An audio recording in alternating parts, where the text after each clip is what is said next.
All right, guys, welcome back to the Wemaxit YouTube channel. I'm your host, JD. If you're new, please do smash that like button, share, and definitely subscribe. If you're a member of the channel, massive respect to you lot. And how to become a member, please do click the join button if YouTube allows you to, and YouTube will help you along the way. So as I saw by the title, we're going to be doing a watch along, where in which we have double matches playing at the same time for the entire group, so we will know exactly who will be finishing in what position. But after that, we're going to talk about the placements and every single thing as well. All right, so thanks for everyone that just came in. As you come in, make sure to vote at the sidebar. I'm about to set it up now so you guys can decide who will be winning the game, drawing, and all of those stuffs. Sorry about that. I'm running a little late, hence why I have not gotten everything sorted at once. All right, so we saw my brother here, Sherman Scott. Thanks, Sherman Scott, for being here. Massive respect. Yes, we have lineups out for both teams, but let me just go through a few things before we jump to the lineups. All right, yes, so let me know your thoughts, what you expect to happen. Yes, because that is very much important. What you expect to happen, and then we can work from there as well. It will give me a little time for me to get everything settled. All right, so we have Kelvin in the building. Massive respect, Kelvin. Guys, as you come in, remember to hit the like button, because if you don't, people won't find us. All right, so definitely do us a favor by hitting the like button at the earliest part of the video. And remember, once you pass the part in the video, make sure to give me your take on what you think will happen, or who you're going with. Guinea-Bissau versus Nigeria, and we have Cote d'Ivoire versus Equatorial Guinea. Two good sets of matches, to be honest, because I saw qualities from all of the teams, where in which I'm going to try and break down as much. How good do you think this group is, guys? How good you think this group is? Because maybe that's a lot of thing. That's a part that we haven't talked on. How good do you think this group is? Because a lot of us, we beat down on Nigeria to say that Nigeria ain't as good and stuff. But in the end, how good do you think this group is? Because we have seen all of the teams so far. And I want to say that we haven't given Nigeria and others their credit. All right, so we're going to start with the breakdown. All right, so now, guys, you can all vote. Apire, 80 in the building. Massive respect. Thanks for that.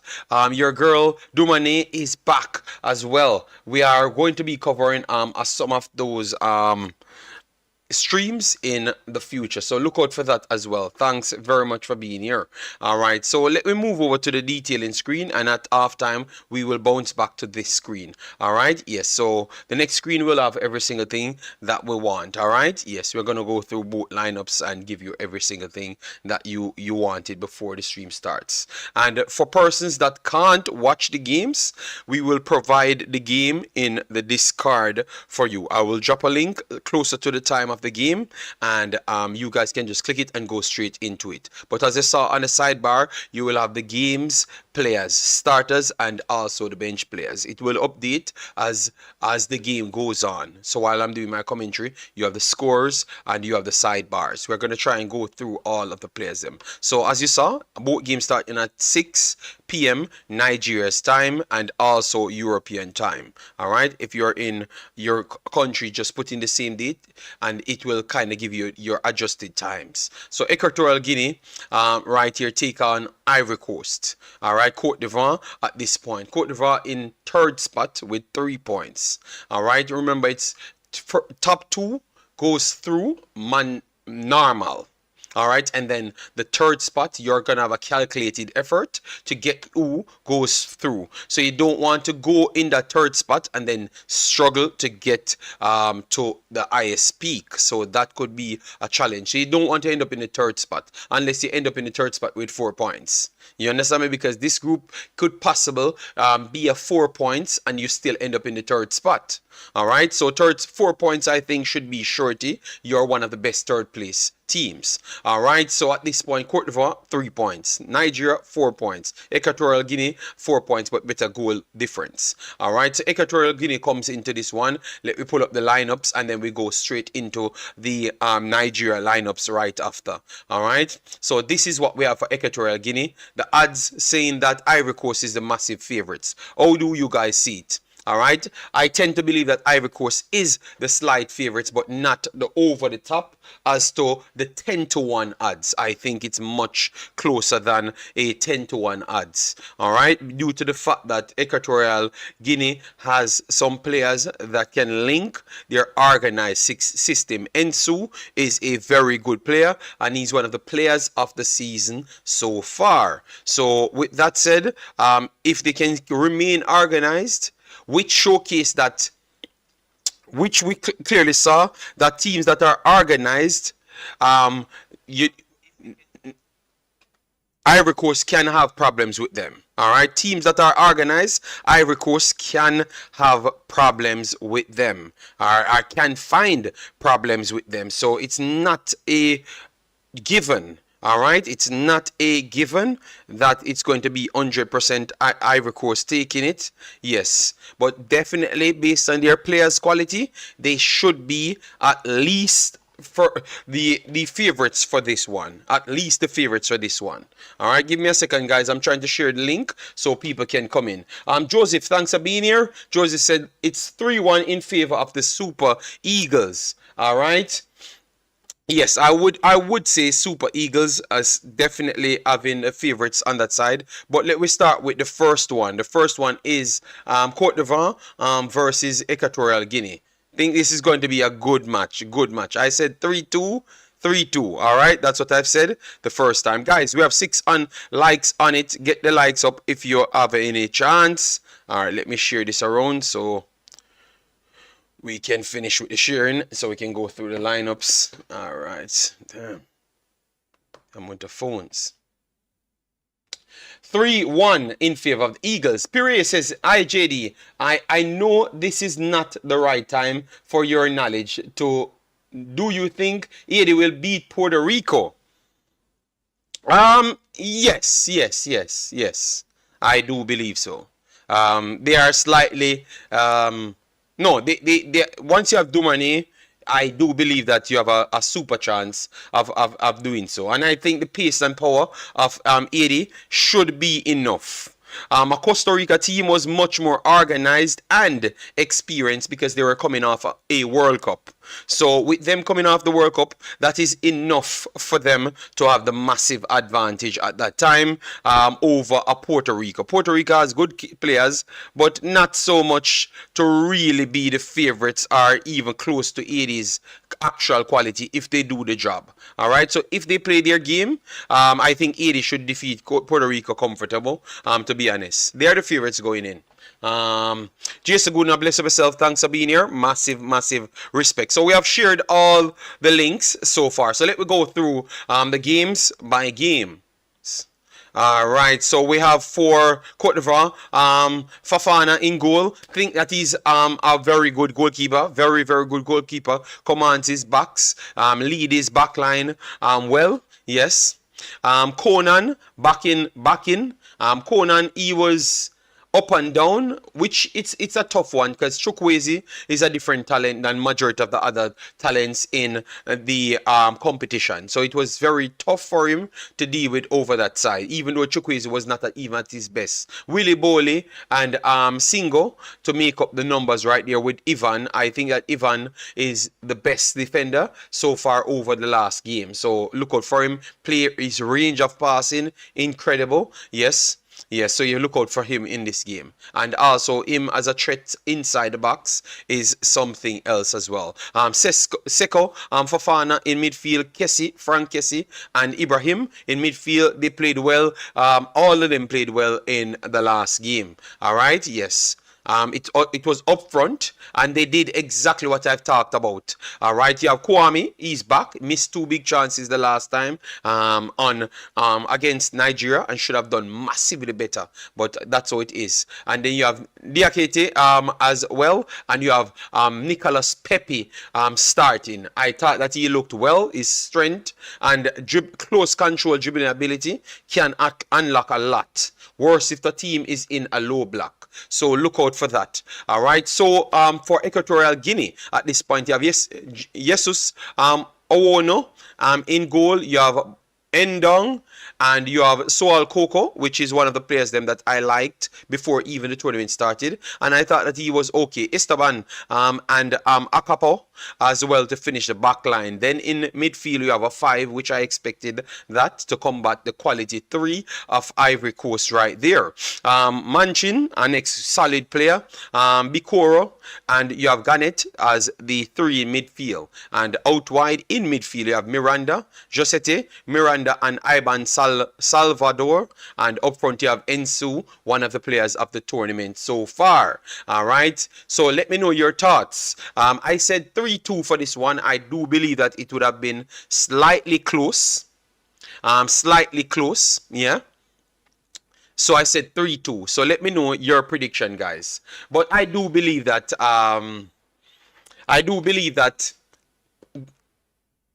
Cote d'Ivoire will have the advantage. I think their midfield will come through today, and Pepe will have a better game. He will link the play well enough. We saw Richard Crawford on the house. Massive respect, Richard Crawford. Hope all is well with you and your family. So let me move on to the next one. As you come in, give me your prediction. Let me move on to the Nigeria one to look at the lineups. The lineups are running on the side as well.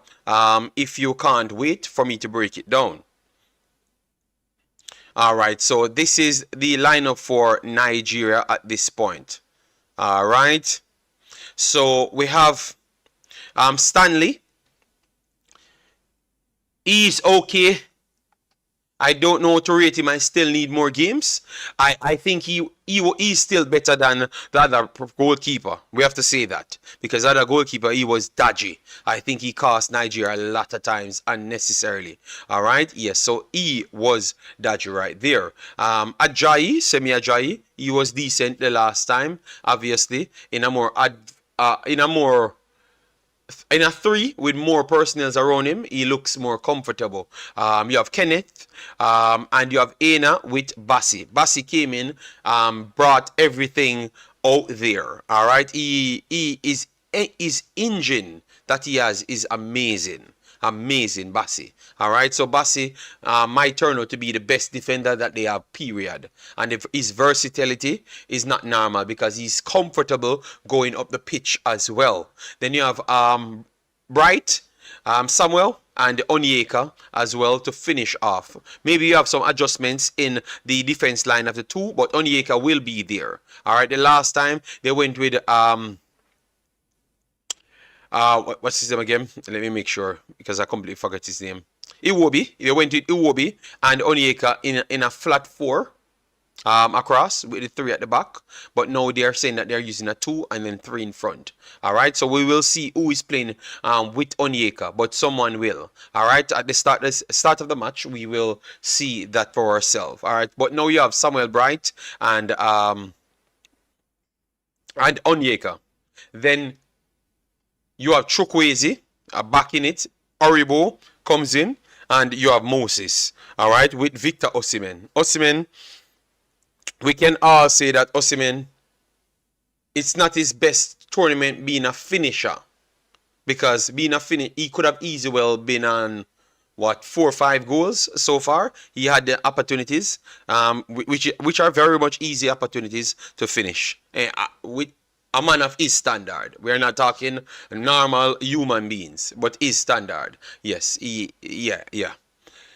And he missed them, but he won the penalty and he scored the goal in the previous game. So even though he has not lived up to his superstardom, he still did enough to be respected in the tournament. All right? Yes. And I still believe that he's one of the deadliest leader man because he can bring everyone up the pitch. Chukwueze, Simon Aribo, he's gonna bring them up. He's the best leader man in the. Him and Ensu, I would say, is the two best leader man in the entire tournament. So for Equatorial Guinea, that guy for Equatorial Guinea, he has been superb in his 2 games, and Osimhen equally as effective as him as well. All right. All right, so Jason says 2-1 Ivory Coast. All right, Africans, big up yourself. Thanks for being here. Africans says 4-1. 4-1 Nigeria. All right, and let's have a conversation about Ghana, please. I can't have a conversation about Ghana. Ghana not playing now. It's 4 teams playing now. 3-0. All right, best tournament being a finisher. JD, that's his job. No, that is not his job. Oh, football don't work like that in 2024. Football have a lot of other things to it. If you can't score, you have to be a link-up play. Giroud and those guys, they are finishers, but they have not always finished. But Giroud ability to link up play kept him in professional football for long stretches. All right, yes. All right, so you have players that links up. IU scores goals not frequent, but his link up and his pressing ability as a striker helps. So football have not just limit yourself to finishing. All right, that's why you have wing forward as for Liverpool. Firmino was not the main finisher. The flank players, them coming off in planes as a central forward, was the actual finisher. So football is not there, my brother. All right. Yes. So I will leave it right there. JD, his main job is to score. His link up. No. I think his link up is equally as to score as well. But let me finish. Let me finish before you fight the whole time. All right, Emmanuel, big up yourself. Thanks for being here. Massive respect. You giving me example of players who aren't main finishers. All right, so Omzo is the resident eater of Nigeria. Yes, he's gonna find something to eat on it. And I was giving 2 teams praise. Ensu, I gave Ensu his credit. The guy have been a menace. He pretty much ran the Nigeria backline ragged. We gave him his credit. So why you can't just give Osimhen his credit as well? Jesus God. All right, so anyways, Guinea-Bissau, Jonas Mendes in goal, Edgar and Opa as the 2 centre backs, and Nanu with Mendes outside as the flank players. In midfield, you have Fernando Gomez and Bikel, and up front as attacking midfielders, you have Mendes Gomez, Dalcio, and Famana with Gano up front. All right, so let's see. A lot of them getting their first sets of minutes in the tournament. Let me know if that is going to be impact on the result itself, because if it's your 3rd game and you're just getting minutes, it's going to be tough for you to get up. All right, yes. All right. So for me, I do believe that Nigeria should replicate the last performance, and it should be a more convincing finishing display today, because you have to understand that Cote d'Ivoire was fitter players. They are professional worldwide players. They can get closer to professional players. I don't see the same with Guinea-Bissau. I think that they're going to find stretches where they can't mark Osimhen, and he's going to create extra space for one-on-one battles. Moses and Chukwueze will have much more space, and I could easily see this ending up 3-4, and knowing Nigeria, they will find a way to give a goal up or give a big chance up.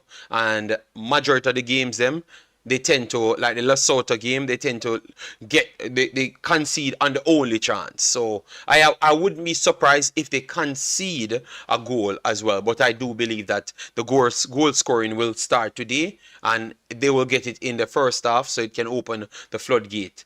Is Nigeria in the next round already? No. None of the teams are actually in the next round as yet, technically. All right, because even the last team can still come third, and third could possibly be 3 points, because if you look at Egypt is on 2 points after 2 games. So if they finished in third spot, they would have finished on 3 points. So what if for instance, Guinea-Bissau gets 3 points? That's the same as Egypt. You understand me? Yes. Wemaxit, you're doing a great job, my brother. Niger and Highgate St. Mary. All right, forget about those pull him down syndromes. All right, big up yourself, Sam. Thanks very much. All right, so even Guinea, I don't think they believe that they can beat Nigeria. I don't think that they believe so. But if they do, they still have a chance to come third. All right, but they would have to rely on Equatorial Guinea to defeat Senegal, to Cote d'Ivoire, for them to take a third spot. And they have to win it by a certain amount of goals. Let me explain to you. Because they have scored 2 goals but conceded 6. All right, so if they could defeat Nigeria by 2, it would have bring them down to maybe -2. But Cote d'Ivoire scored 2 goals, conceded 1. So if they lose their game to Equatorial Guinea by 3, they would have gone down to a -1, a -2. All right? Yes, and what they've stated here, first is head-to-head.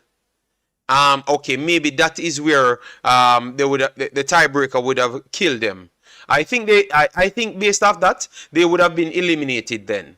Because the tiebreaker, they have lost to Cote d'Ivoire already. So the tiebreaker makes them eliminated because Cote d'Ivoire on 3. So Omzo, yes, they would have been eliminated by the rules right here. Because it's head-to-head. Then no, oh, yes, number 1, head-to-head games between the teams, yes. I think that they shouldn't have done that, you know. It should have been goal difference first. And then tiebreaker third. So goal difference and goal scored should have been the first ones. But in this competition, it is head-to-head first. So that means Guinea-Bissau would have been automatically eliminated because they can't amass more than 3 points. All right? Based off the rule. So maybe that's why they went for majority of the new persons coming in. Just trying out some other guys to see what depth they do have. Based on that, all right? But Nigeria has something to play for because Nigeria can still technically come, they can still technically come third. They can still technically come third because if Cote d'Ivoire defeats Equatorial Guinea by maybe 1-0 and Nigeria fail to win or draw, they would have stayed in the third spot. And the Equatorial Guinea would have stayed in the second spot. So they have to go out there and beat the team. And I do believe that they are going to do so. Niger all the way. Big up yourself, Balaji. How you doing? Guys, please do hit the like button. Let me make it a normal thing when you come in. You at least hit the like button. We have 72 people here. Not as much as what we normally have, but we are still happy with that. All right? We have 17 minutes before game start. But please hit the like button because that's what it helps the visibility to get more people, get more things sent out to the YouTube to send out to more personnels. All right? Yes.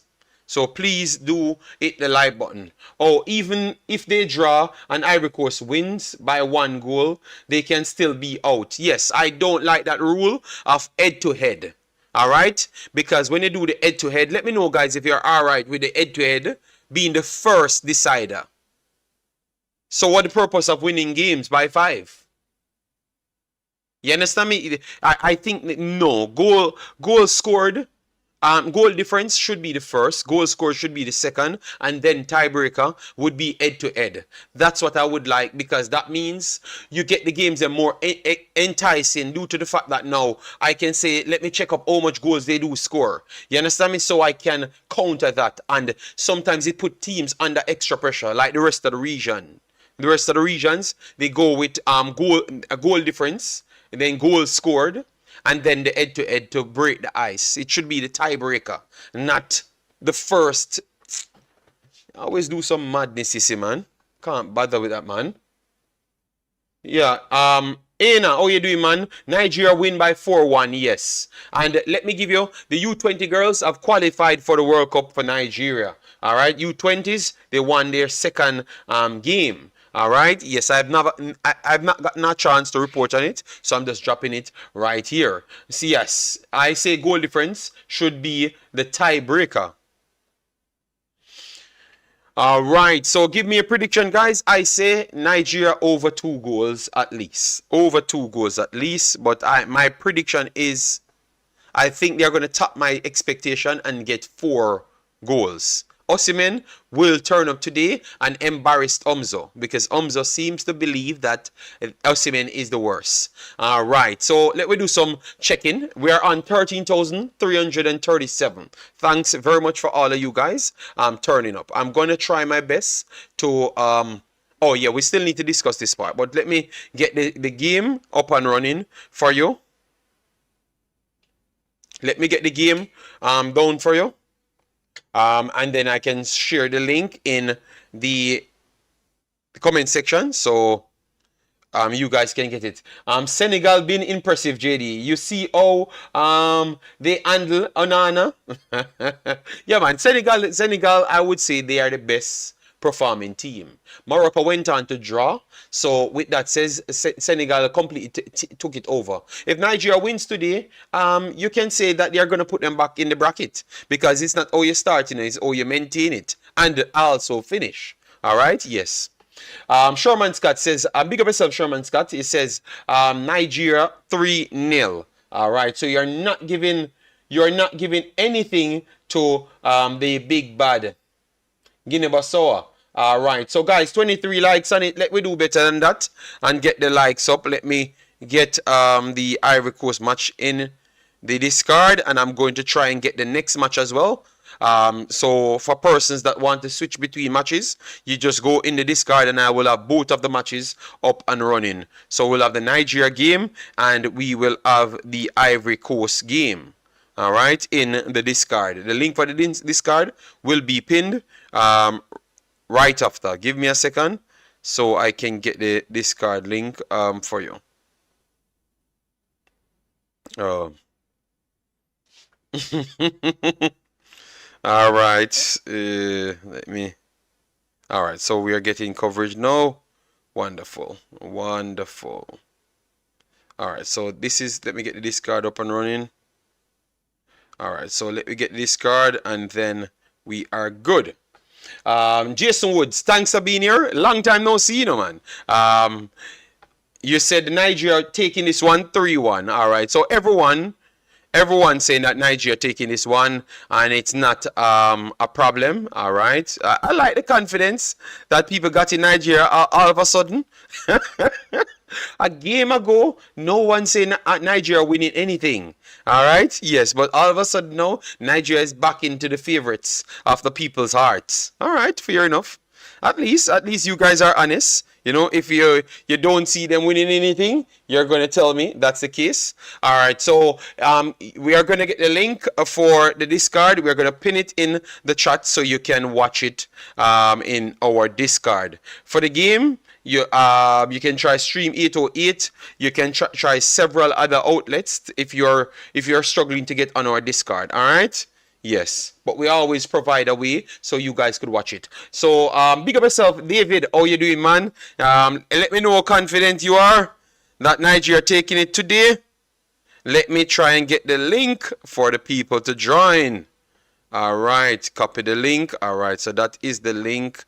So let me share it in the YouTube channel and people can click. All right, so guys, let me get 10 more subscribers for today. So we have 13,339. Let me scrape off the 11. So let me reach 13,350 at least before the stream. The last one we said we wanted 10 subscribers. We got over 100 and around 50 in the one stream. So let me just aim for same 11 and 10 because we're not too greedy. If we get more, we will take it. All right. African says, even a win wouldn't raise my rating for Nigeria. One good result shouldn't erase their body of work.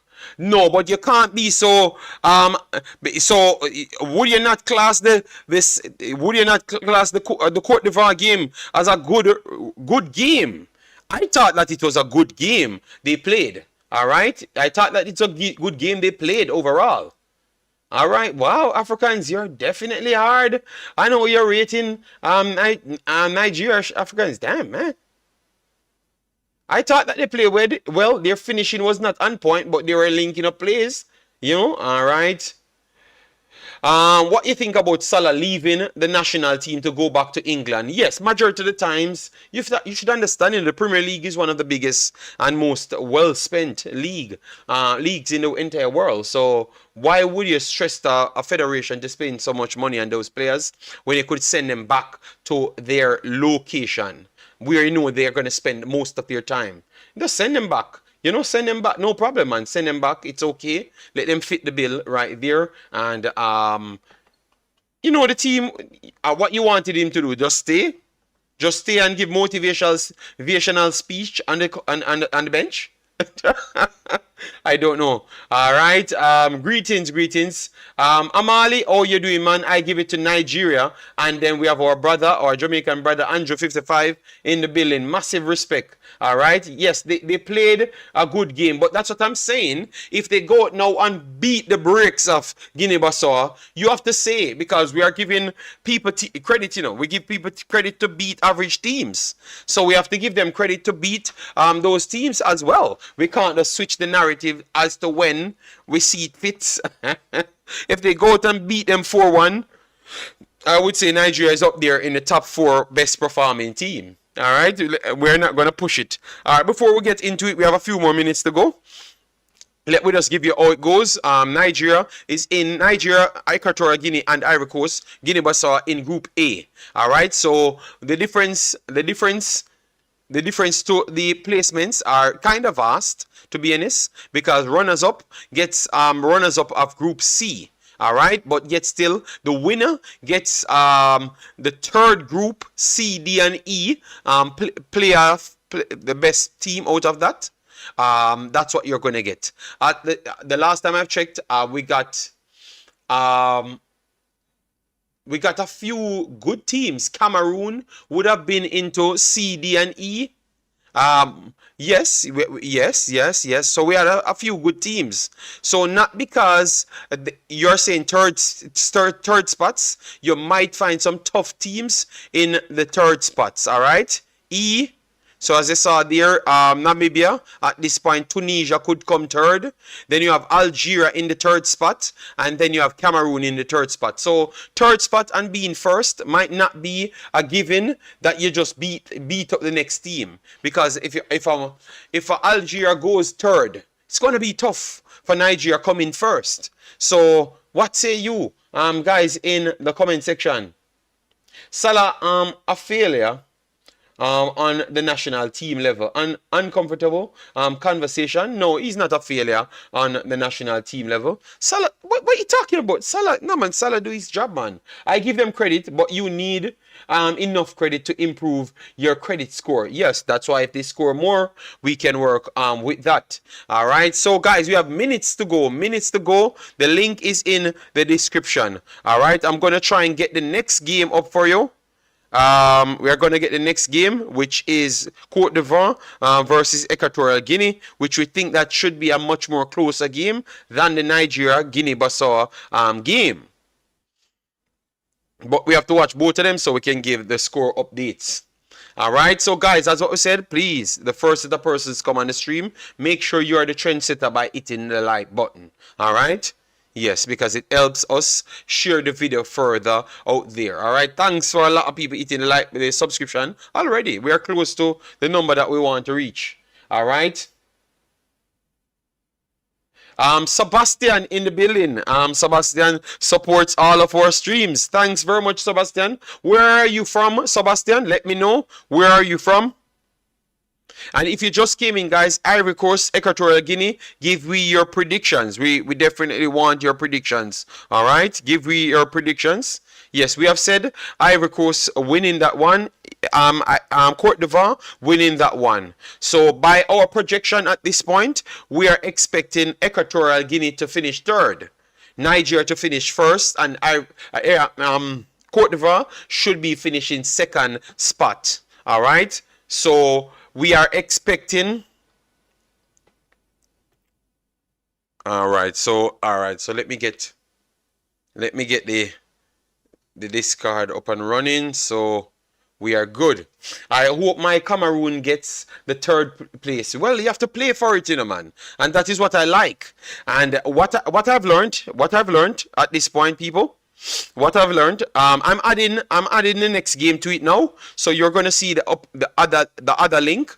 That should be the next game. All right. So you can just click on it and toggle between the games. All right. So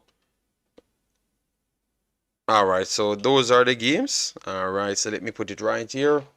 So both games running. All right, nice.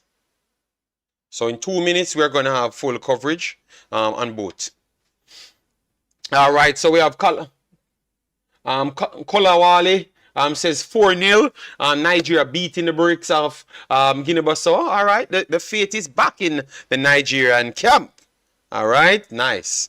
Loves to see that. Oh, Lord.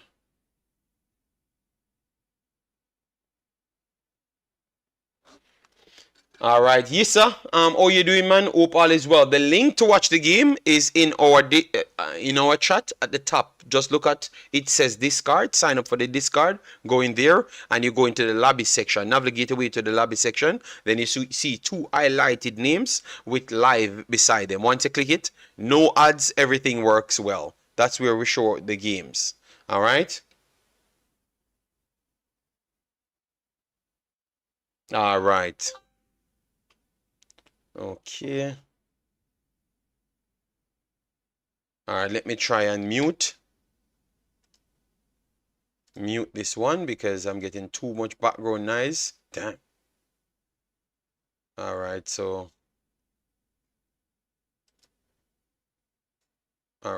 it's muted. So why is it all right, so I'm gonna mute it right here. All right, so that should be good. So I don't have to hear anyone coming in. All right. Yisa says 1-0. All right, so Yisa think it's going to be a very, very close game. Wow. I don't think so. I think it's going to be a more wide gap, you know. Nigeria can score goals, you know, against teams that are not on their level. They do turn out to shift some good amount of goals, you know. All right. Osimhen will beat the bricks off you once he does get the opportunity to do so. All right, yes. So don't play with my boy. All right. So let me close the discard for now. All right. Yep. Oh damn. All right. So we have coverage right here, guys. So you can check it out. Let me try and get the full screen, and then we can start it. So coverage starts right there, guys. And let me get this one. I don't know why it stops. All right, and we have coverage here. So both of them starts. Lineups coming on the screen, but you don't have to worry. We do have the lineups on our screen as well. Yes. So we have God's Own says 4-1. But it's the average teams that give Nigeria trouble. Lesotho had a good thing to them. Zimbabwe had a good style to them. Equatorial Guinea is a little bit over average. We have to give them credit. All right, put some respect on their name. All right. But that's just Africans. Mr. United, how are you doing, man? Hope all is well. I like that a few Jamaicans are inside the chat. Yes, because I had to curse out some of my Jamaican brothers to turn up on my Nigerian streams, you know, because they seem to not turn up. But I have my Nigerian brothers here with me as well, too, you know. All right, come on, Nigeria. Embarrass Umzo today. Embarrass Umzo today. Guys, let me check the likes on the video before the game start. Let we try and get up to 50 likes at least. The target should be over 200 likes. The target should be over 2 hours. The target should be over. All right, thank you very much. We are close to 50. Let me try get closer to the 100. Yes, so get the likes up. Come on, man. We give you all the best quality we can. You should be touching that like button instant. All right, yes, and give me your prediction. Umzo, hear me. United. What is your prediction? All right, what is your prediction, Umzo?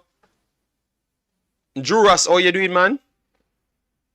All right, so let me focus on the game. Get a few things right here.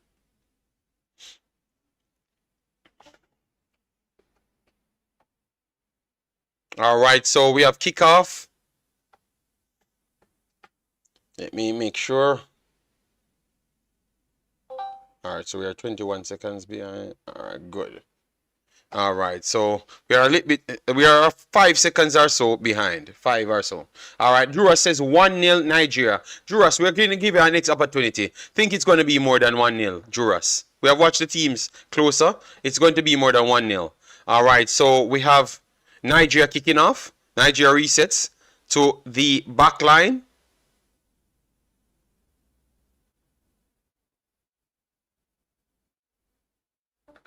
Kenneth goes long. Osimhen gets one. Blocked. Oh, good opportunity here from Osimhen. And it was blocked by Guinea-Bissau. But Nigeria comes. Wonderful work to the right-hand side. Let's see. Good Olo player whips it to the box stick. And Osimhen, it's too hard. And next pressure. Wave come in from Nigeria. Poor back pass of Nigeria. Guinea-Bissau strips them, but they are under pressure and forced. I do think they're forced. Forced a throw-in. Forced a throw-in. Mr. United says 2-0 Nigeria. I think that is more respectable. Right there. Early pass here, Nigeria. Ooh. That's a free kick. That's a free kick. Inside Guinea-Bissau is off. Left hand side.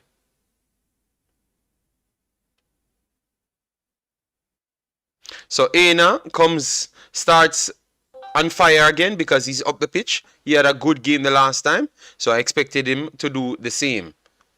JD, Nigeria don't know how to score. No, they will score on these teams. Believe me, man. Just believe me, man. Believe me. I think they're going to get a goal within the first 20 minutes, and that's going to set the pace. All right, a free kick coming from the left-hand side. Whips it centrally first. Flip on. All right, good clearance here from Guinea-Bissau. And intercepted by Nigeria. Nigeria tried to get a shot off, and it was blocked. Osimhen. And Osimhen goes wide. All right, that's around 3 to 4 shots in 1 minute 55 seconds. So Nigeria started off very, very fast. All right, that's around 4 shots. All right, they registered 2. I think a few more coming, but around 4 shots, 2 of them blocked, and 2 went wide. Oh, they call offside, so maybe they don't register that one. So it might just be around 3 shots.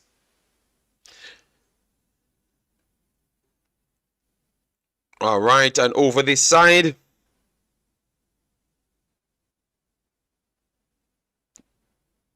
Looks a little bit more in the balance.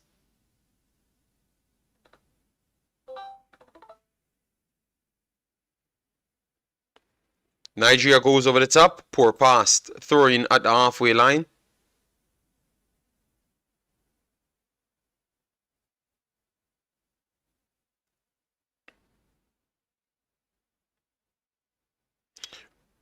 Guinea-Bissau resets back to their back line.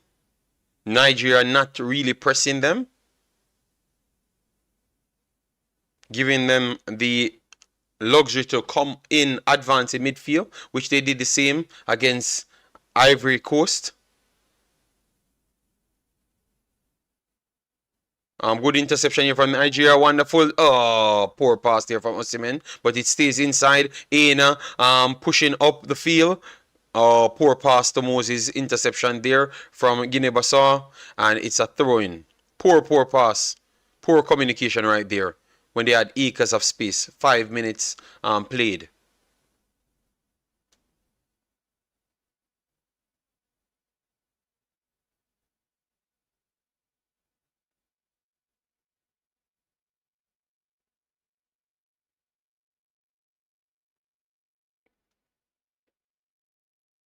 All right, a through ball here for Guinea-Bissau. Got intercepted.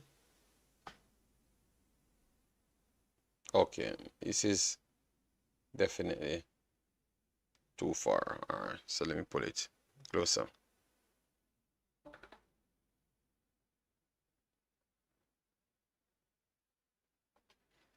And let me hear what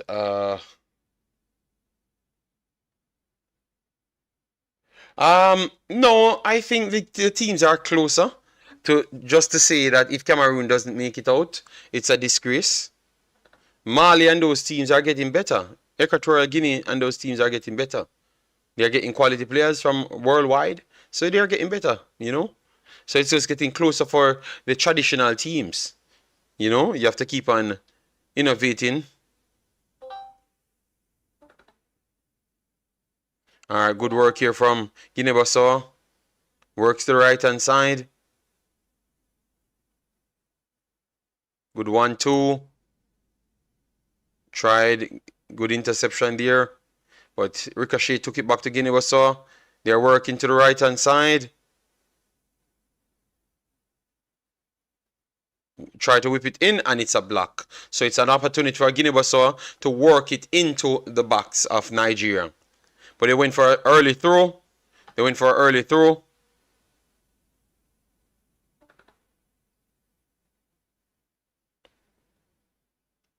Good work here from Nigeria to push them back onto the halfway line.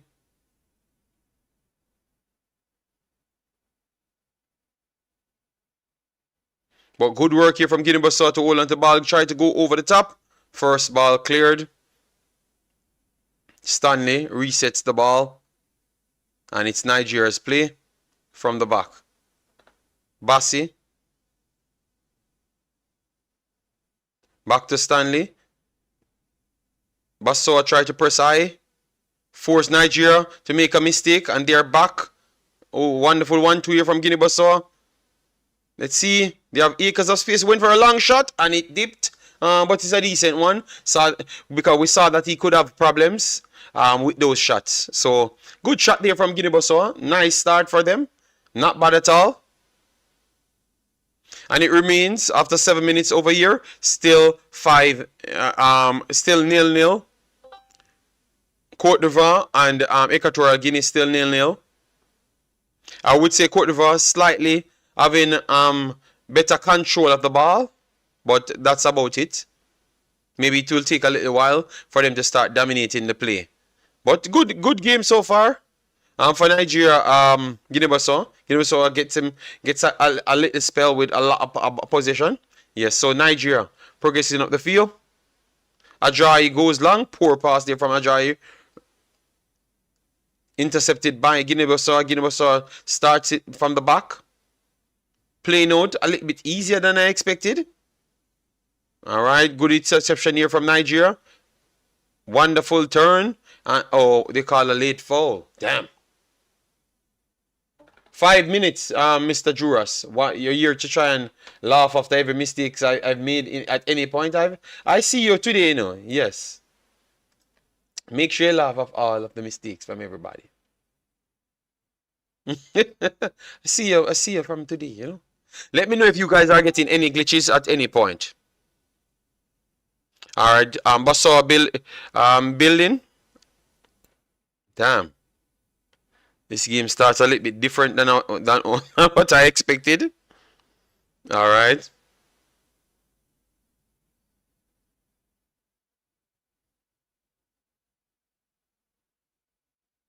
Alright.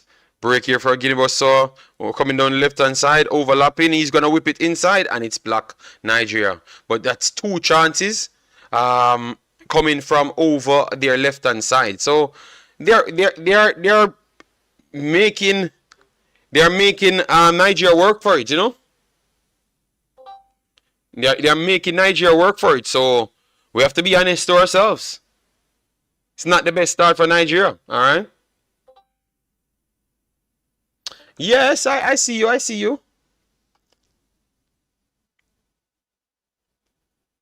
All right, so a throw in here for Nigeria, left-hand side. In Basawa's off. Resets back to the offline. Bassi. Back to Ena. Kenneth goes wide. Oh, intercepted here. And Basawa could... Oh, all right. So the pass kind of set them off. But that's an opportunity for them. And they're breaking again. 1-on-1 down the left-hand side. Overlap. Let's see. Couldn't keep it inside. Good work there from Ajayi.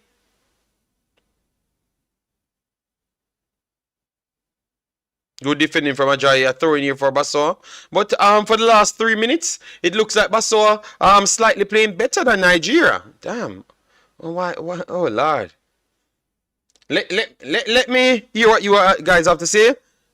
All right, Nigeria intercept this. Let's see. This could be a counter. Go, Nigeria, go. Break down the left-hand side. Whipping pass to the far post. That's an overhit pass, man. Good Lord. The coach from Guinea-Bissau are playing a lot of the players who didn't get any chance. Probably a smart move. They are fresh. Okay.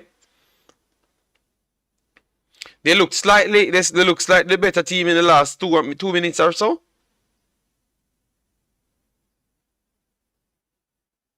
Basawa.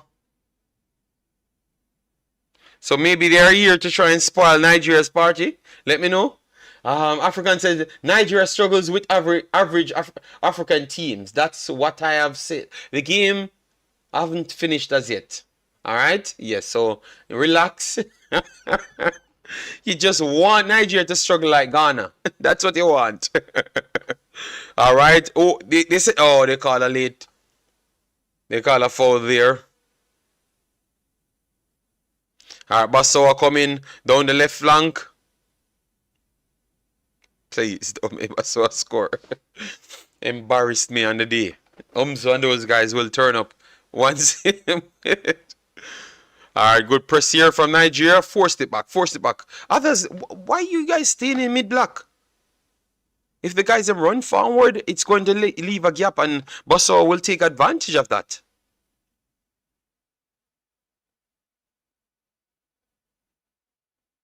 Alright, so Basawa building yet again.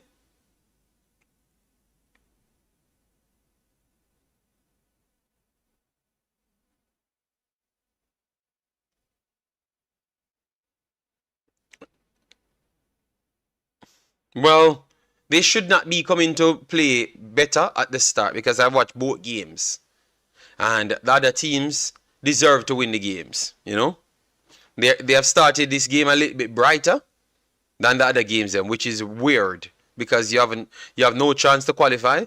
And then now you're doing all of this on the final day to spoil Nigeria's party. Good 1-2 from Basawa. Acres of space. 2-on-1, 2-on-2. The guy go for the shot.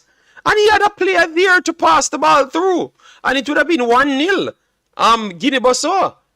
Poor decision making there from Basawa, but they got through the block. Just tore the ball off. He had two players on one and made a poor decision. Wow, but that is not a good start for Nigeria. Nigeria started the first 5 minutes, but seems to lay back and Basawa coming at them. Don't know if this is a plan.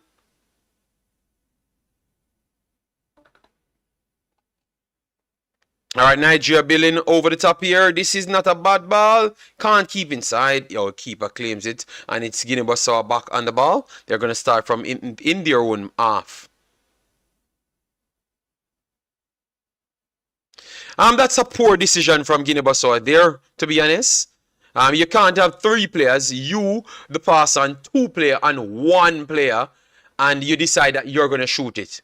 Makes no sense. But guys, it's going longer and Basawa looking like a better team. But Nigeria can control the ball good enough here. Let's see. Referee, no foul. Referee says continue. Nigeria breaking. Put a little intensity in the ball, man.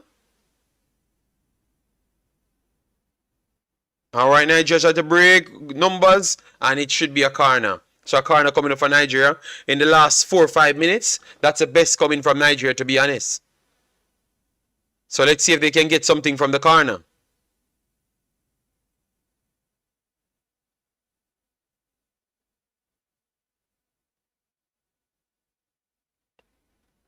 Yes, Nigeria can beat any team, but they can also lose to majority of the lower ranked teams, them, or draw, you know? They don't have that consistency. All right, so let's see. The corner comes in the center. First ball, Guinea-Bissau, and it resets back to Ajayi. Ajayi will try and find a not a bad ball, but it's too close. And it's a throw-in for Nigeria. Throw-in halfway inside the half of Guinea-Bissau. So let's see if Nigeria can keep the pressure on them to try and suffocate them a little. Because if you let them loose, they're 1-2 and extra pace on the wings, giving Nigeria a lot of problems, to be honest. Cote d'Ivoire equals up. Oh, nice there. Nice work from Cote d'Ivoire.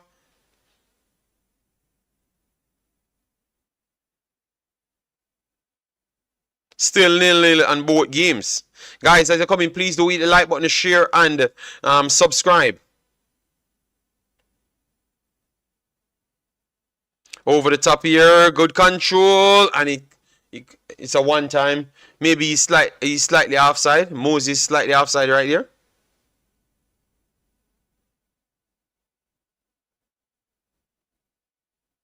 Guys, 3 more subscription and we have achieved our goal for today. Alright, so if you just came in, please do hit like button, share, and subscribe.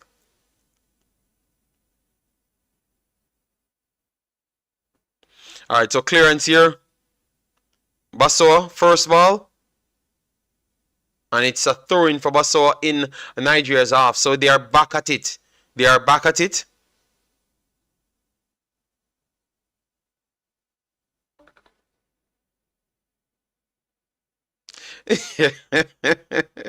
Oh my God. Poor pass there from Guinea-Bissau. Let's see if Nigeria could capitalize. Want it back halfway. Break here. That's a good pass, man. Alright, so now we have Aina. Good 1-2. Everyone inside is pretty much stagnant. So they had to force it back to the halfway line, and that gives Guinea-Bissau a good chance to actually sit back. A good break here from Nigeria. Inside the box, empty, no one's there, and he ran into traffic and lost the ball. Nigeria got back the secondary ball, and it's and Osimhen will be called offside. But you should have gotten a shot off from before. Shouldn't run into traffic.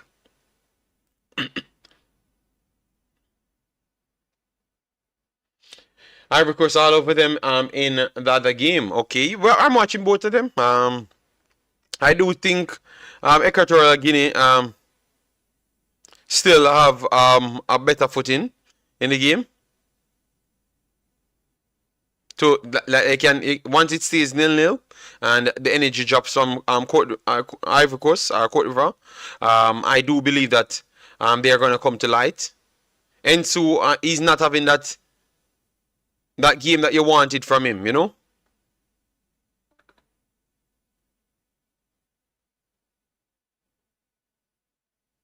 Good interception here from Nigeria.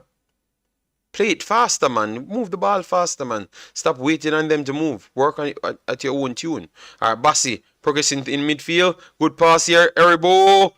Poor Ola. But he still won it back. He still won it. Good fight. But the recovery came in from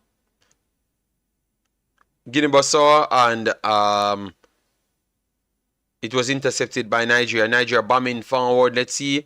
Next poor pass straight back to Guinea-Bissau, and they are going to break on the halfway line.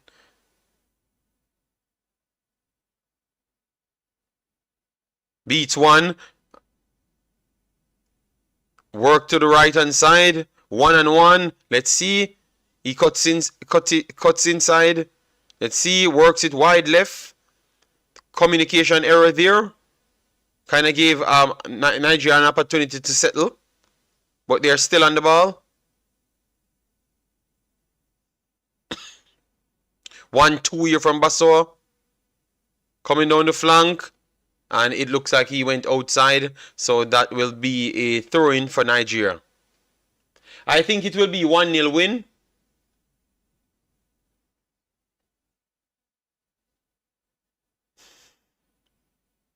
Yeah, at this point, David, it looks like,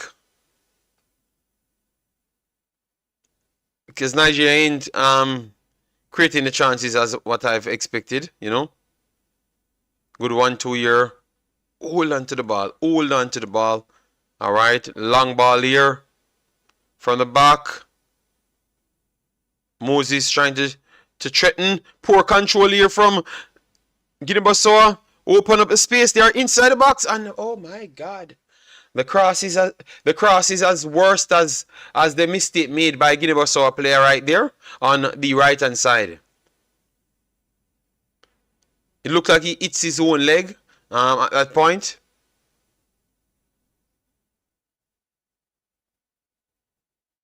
Alright, so Nigeria back on the ball. Works it into midfield. Onyeka.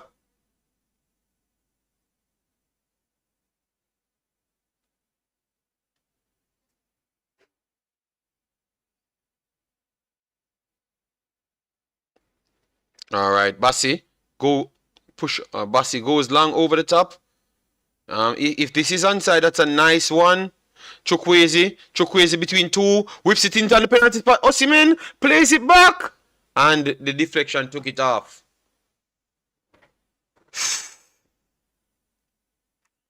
It's not going to be as easy, guys.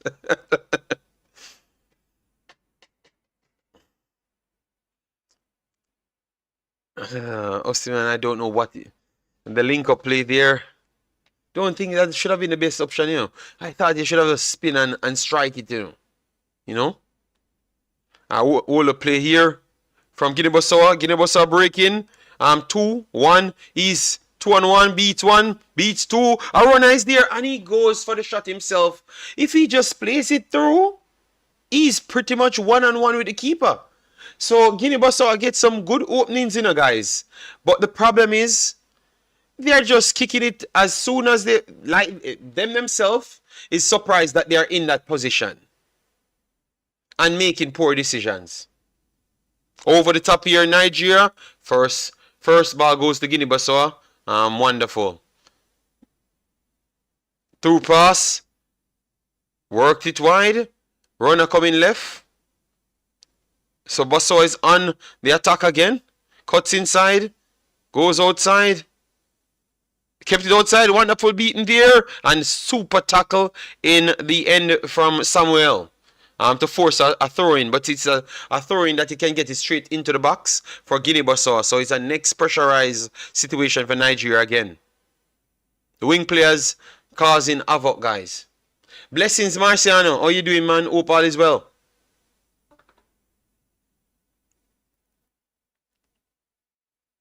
And Juras, more goals coming into play. And at this point, I'm almost certain that maybe the two team scores. A whipping cross here to the box stick, heavy hit from Bissau, and it will be a goal kick for Nigeria.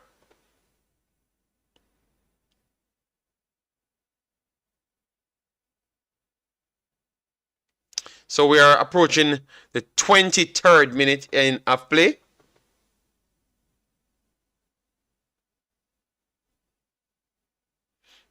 Wonderful tackle here, Bissau. Throw in Nigeria. Deep in Bissau's off, left hand side.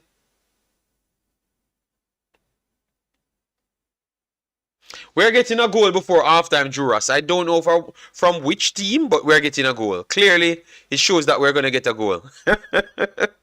It's gonna be. I don't know. Let me know, guys. You guys watching the game, who you think will score first? Are you going for Nigeria scoring first, or you're saying that Bissau will shot Nigeria? Long throw in here for Nigeria. The first ball, Osimhen missed it, and it is a goal kick for Guinea-Bissau. But good try there from Osimhen to cause some confusion. But you never had any runners coming behind him because he was trying to jump for the penalty spot area there. to try and contest for the ball, but no one else there behind him to cause some more havoc. All right, so goal kick, Guinea-Bissau. Let's see. Goes long. First ball, Nigeria. Nigeria plays it long. Good hold up here from Osimhen. Good spacing. Osimhen breaking. Samuel. Acres of space. Decides to reset it.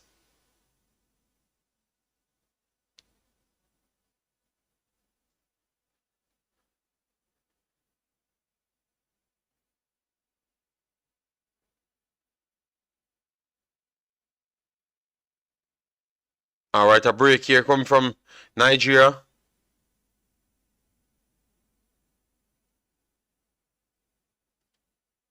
Good 1-2 here, Nigeria. But still a little bit slow and whipping it inside. So that might get Bissau settled. Poor controlling right there when they're resetting. And that forced Bissau to get them back on the back foot. All right. All right, so Nigeria will score first. That's what Jason says. Mr. United, sorry, off topic a little. What's the most populated country in Africa? I am not sure. Nigeria is pretty populated as well, but let's see.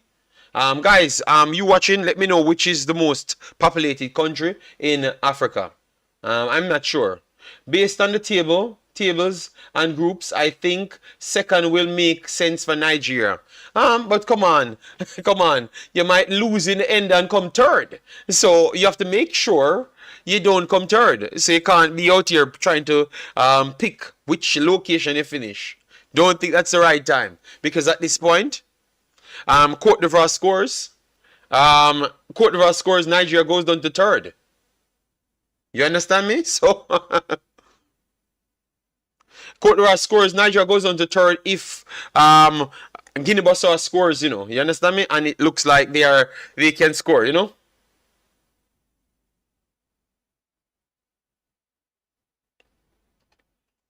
All right, so game resumes. Wonderful work there from Aina to Osimhen. Osimhen holds up. Runners behind him. 1-2 in the middle. What nice ball here. Make the decision. Oh my good. That 1 second, split second where they should just make the decision. That's what skill in Nigeria. That cross that he should have made right there. Just make it. Why wait until you're waiting on your teammate to be settled? Osimhen is one of the best strikers in the world. Get the damn ball in. When your teammate will be settled, the forwards, the defenders are going to be settled as well. And that is a big problem. So a free kick here for Nigeria. But poor here from Samuel. Samuel should have just put it in. Population of Nigeria is over 200 million. Thank you very much. Yes. But I thought he was mixed in spacing and stuff with it. So that's why I was not really sure. Come on, Nigeria, man. Come on, man. All right, Nigeria breaking down the left-hand side. Samuel. Cuts in, cuts out. Give it.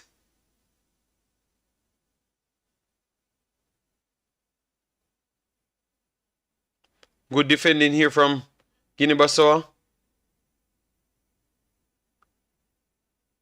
Good break here from Nigeria. Oh, man goes to kick the ball. Oh, my God. Guys try to strike it from around 35 yards out. He's looking for a handball. This could be maybe a handball, you know. But I think it hits his leg before anything. And a poor pass out from the back from Guinea-Bissau. And Nigeria resets. But maybe they could check it for a penalty. Let's see. But they're continuing the play. So I think they should have checked it already. Chukwueze comes inside. Poor pass. Bissau makes the right play. And they're on the break. But good recovery here from Nigeria. And they're going to call a late foul. They have more possession than Nigeria, yes, because Nigeria and this midfield, this mid press, mid block, is a problem. It's like they don't want to press any team. They want to invite them out of their defensive third. Yes, so that you give up position naturally when you do things like that, because obviously they're going to pass 4 or 5 balls, and these guys are not just passing 4 or 5 balls; they're actually passing it through other thirds as well. So that would give them a better advantage on the possession basis, because they're dominant in their own half of passing it out, because Nigeria inviting them out of one of the thirds, and they're passing through Nigeria's lines in midfield and attack as well. So that would lead them with more possession. Are they more deadly? I wouldn't say so, but they are not far off Nigeria on the deadly side, to be honest.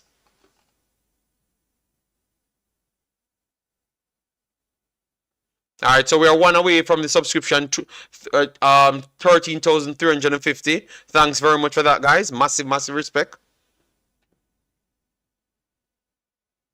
Oh, in the world they haven't scored there. Cote d'Ivoire, I don't know how in the world they haven't scored there, but a good opportunity for them. And I think you can call a penalty for that just the same. He never went down, but that looked like a penalty to me. But Cote d'Ivoire kept getting chances. But it remains 0-0 in both games, approaching 30 minutes.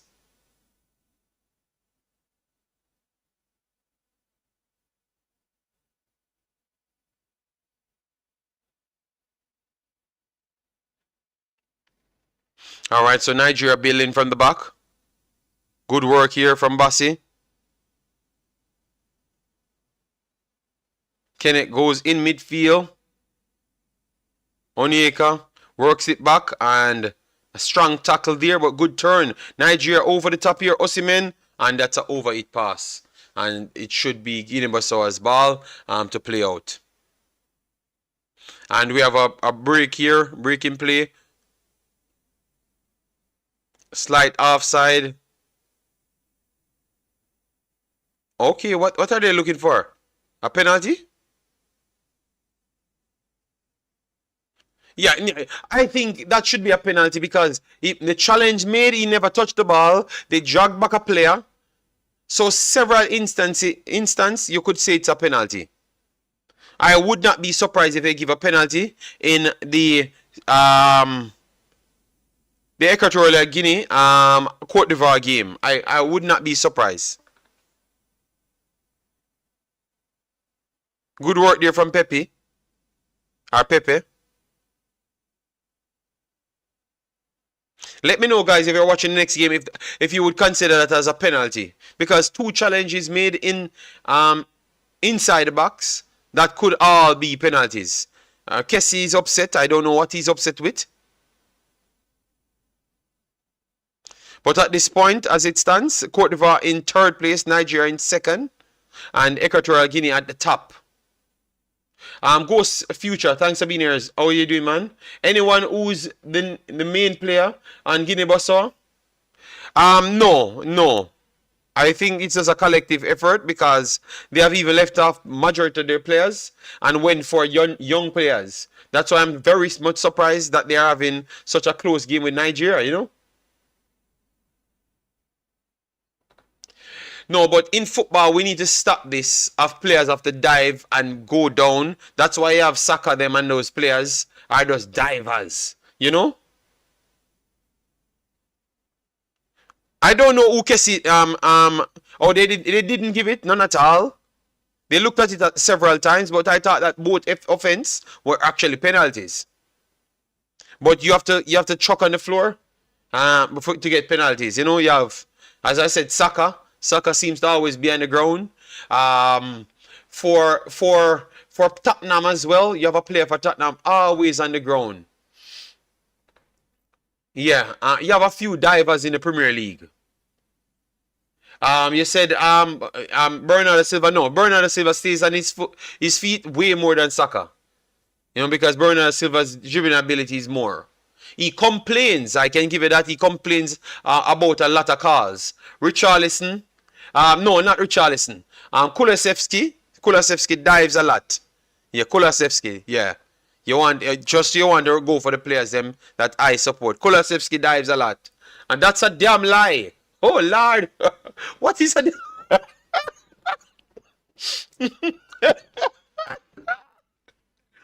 Arsenal fans are so upset.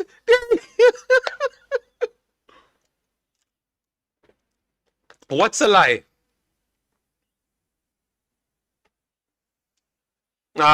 No, man, you have some serial divers in the Premier League. From West Ham, what's his name again? The big thick one from Brazil. Next chance here for Cote d'Ivoire. Oh, come on, man. They're still in there. And the next block. Cote d'Ivoire, definitely. It's just when they are going to score. It's just when they are going to score. Surprising. It's a Nigeria Guinea-Bissau game. A much more 50-50 game than the other game. Saka ain't a diver. Better, no, I saw Saka. Saka is a diver. I can see things that you might can't see because you support Arsenal. What a next charge again from Cote d'Ivoire. Come on. And they call a foul here. It's going to be a card. It's going to be a card. And it's a fight on the field. This game is hot.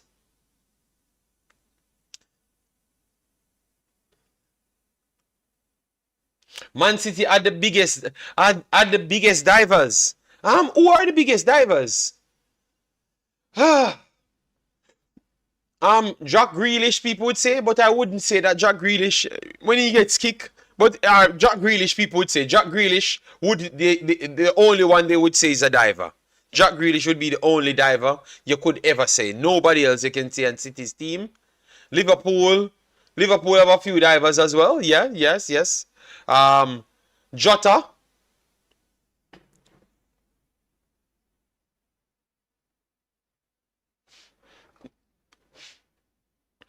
Nigeria gets the goal, guys.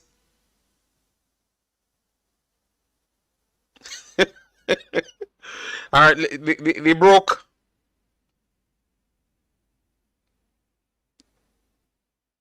All right, so it was Jai works inside to Kenneth. Kenneth goes long. Aina, I don't know if he's inside, you know. If he's inside, and oh, what a rifle of a own goal. But it would have been tapped in by Osimhen. So to be honest, the own goal was just preserving Osimhen getting a next goal. What a strike! It's a rifle of a strike from around 6 yards out or 4 yards out. 1-0 Nigeria. He busted it in his own net. So 1-0 Nigeria.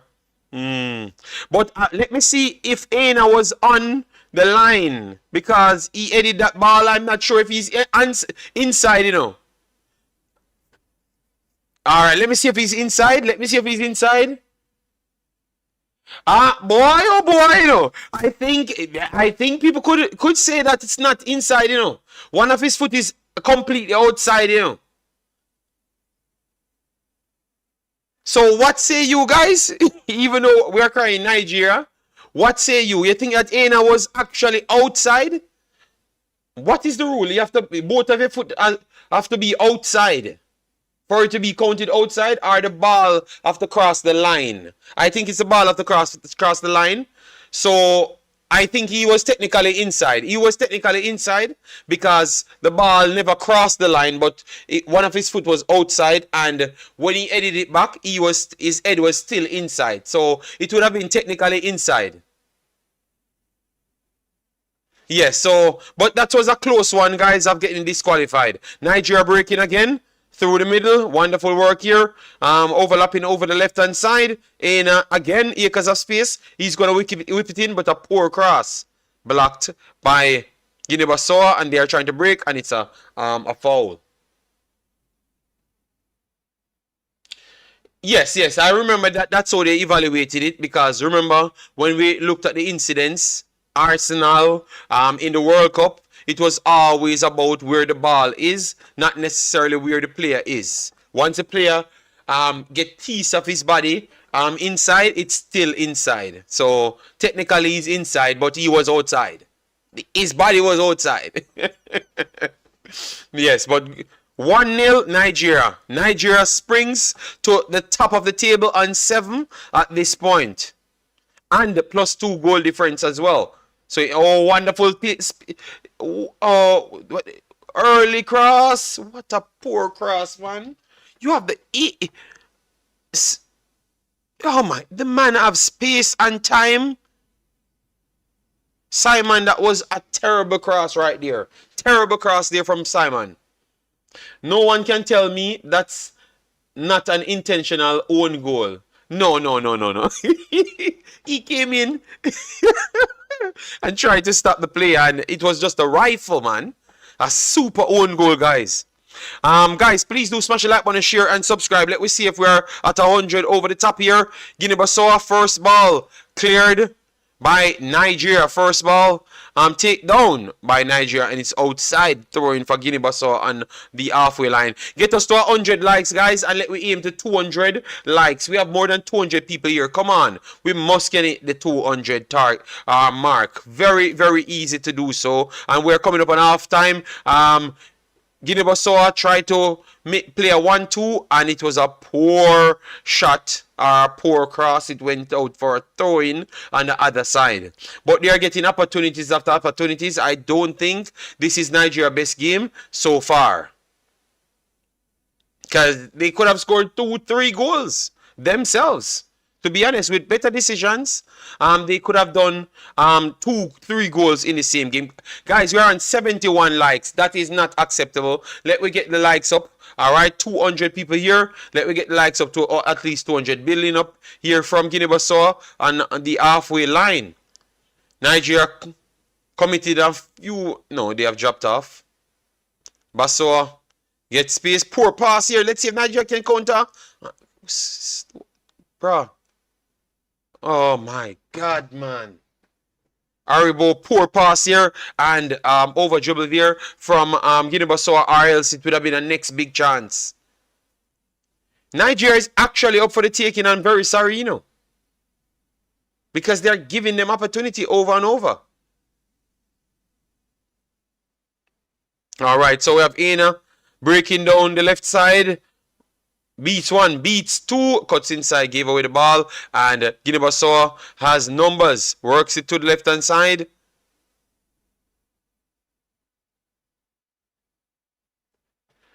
Nigeria keep getting these guys back into the game, man.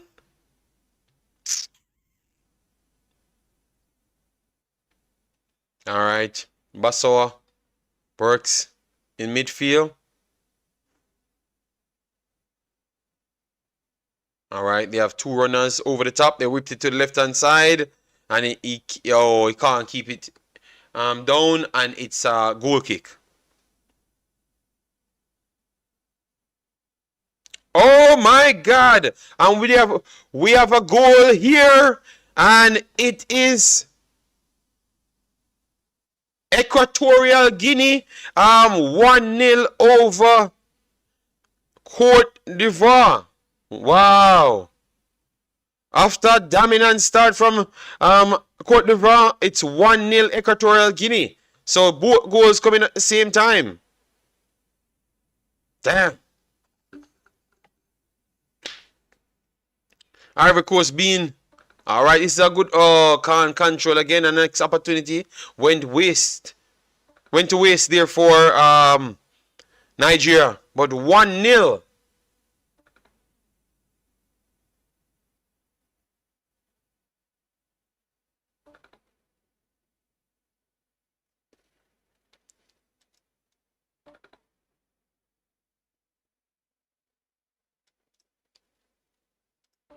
All right. Guinea-Bissau goes first. Flick on. Bassi played it back in midfield. Guinea-Bissau. Why you hold on to the ball so long? Oh, that's an elbow. That's going to be maybe a red card. Ajayi. Ajayi. This could be a red card, you know. It's an elbow, you know. I saw that from way off, you know.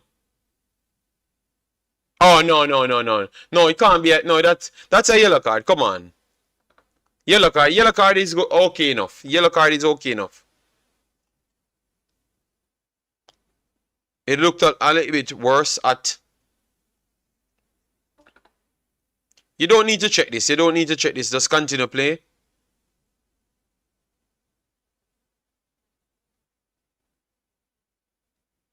Yes, TKG. Yes.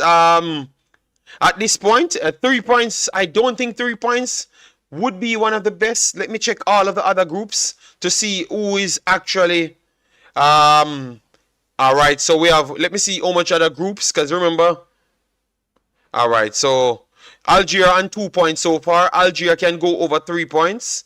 Namibia already on 3 points so far. Zimbabwe on 2 points. So a few groups are still on third place. Ghana on a point. But Ghana have the ability to go on 4 as well. So if Cote d'Ivoire can't come back in this game, they could be out. You know? The discard stopped. Let me see which one of them stopped. Sorry about that. Let me sort it out. My fault, alright. Which one of them stopped? Kinder, let me know which one of them stopped.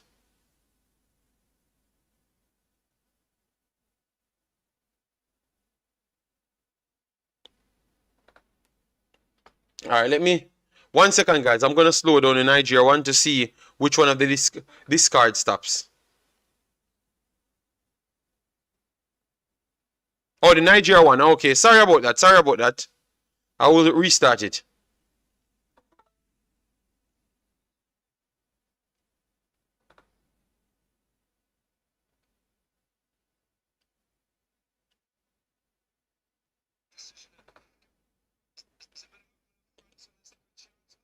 Alright, so it should be back now.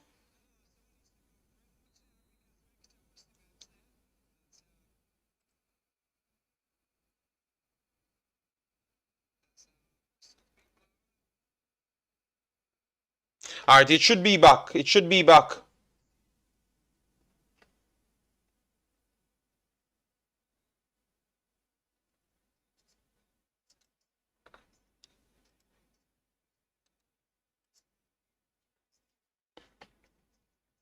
Alright, this is an opportunity for...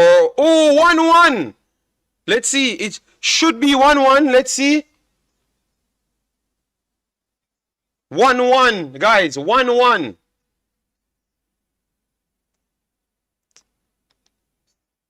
So, no, they are looking to see if it's an offside. Let's see if this is an offside.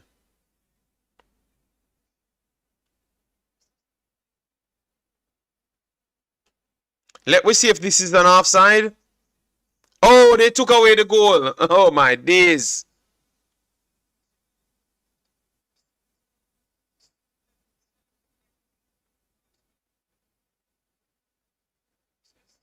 Damn. Senegal is definitely bad lucky right at this point. Yes, no problem. Massive respect, Kinder. A good true pass here. Osimhen, turn him. Osimhen inside the box. Good hold up him here from Osimhen. Lays it off. Chukwueze whips it in. This is a good position. Chukwueze back on the ball. Let's see if he can square him up. Put it over there. Put the damn ball.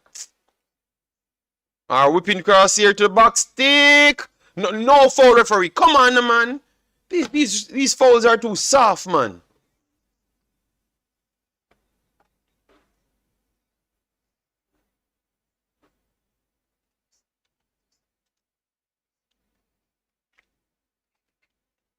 Yes, but definitely, I'm Cote d'Ivoire. They are the better team in this game. Good 1-2 here over the top. Let's see if he can get a strike off, and he went down. I think maybe they could check this for a penalty as well.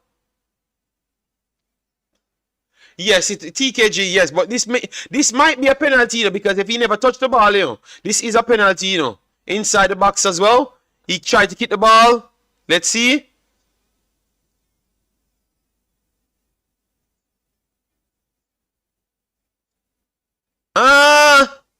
Soft, but soft. No, he touches the ball. That's not gonna go nowhere. That's not gonna go anywhere. Nowhere at all. And that should be half time. Osimhen, yet again.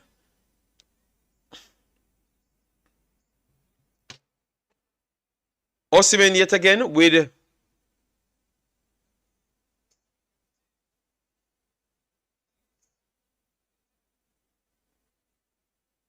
okay, they carded him for a dive. They carded him for a dive. Let's see. So what are they doing?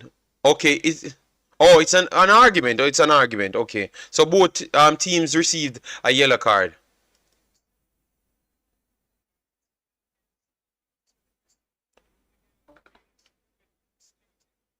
So a corner comes in for in the world they didn't put that in. Guys, Cote d'Ivoire is playing with not scoring. They are going to come back in this game. The amount of chances they have gotten in this game.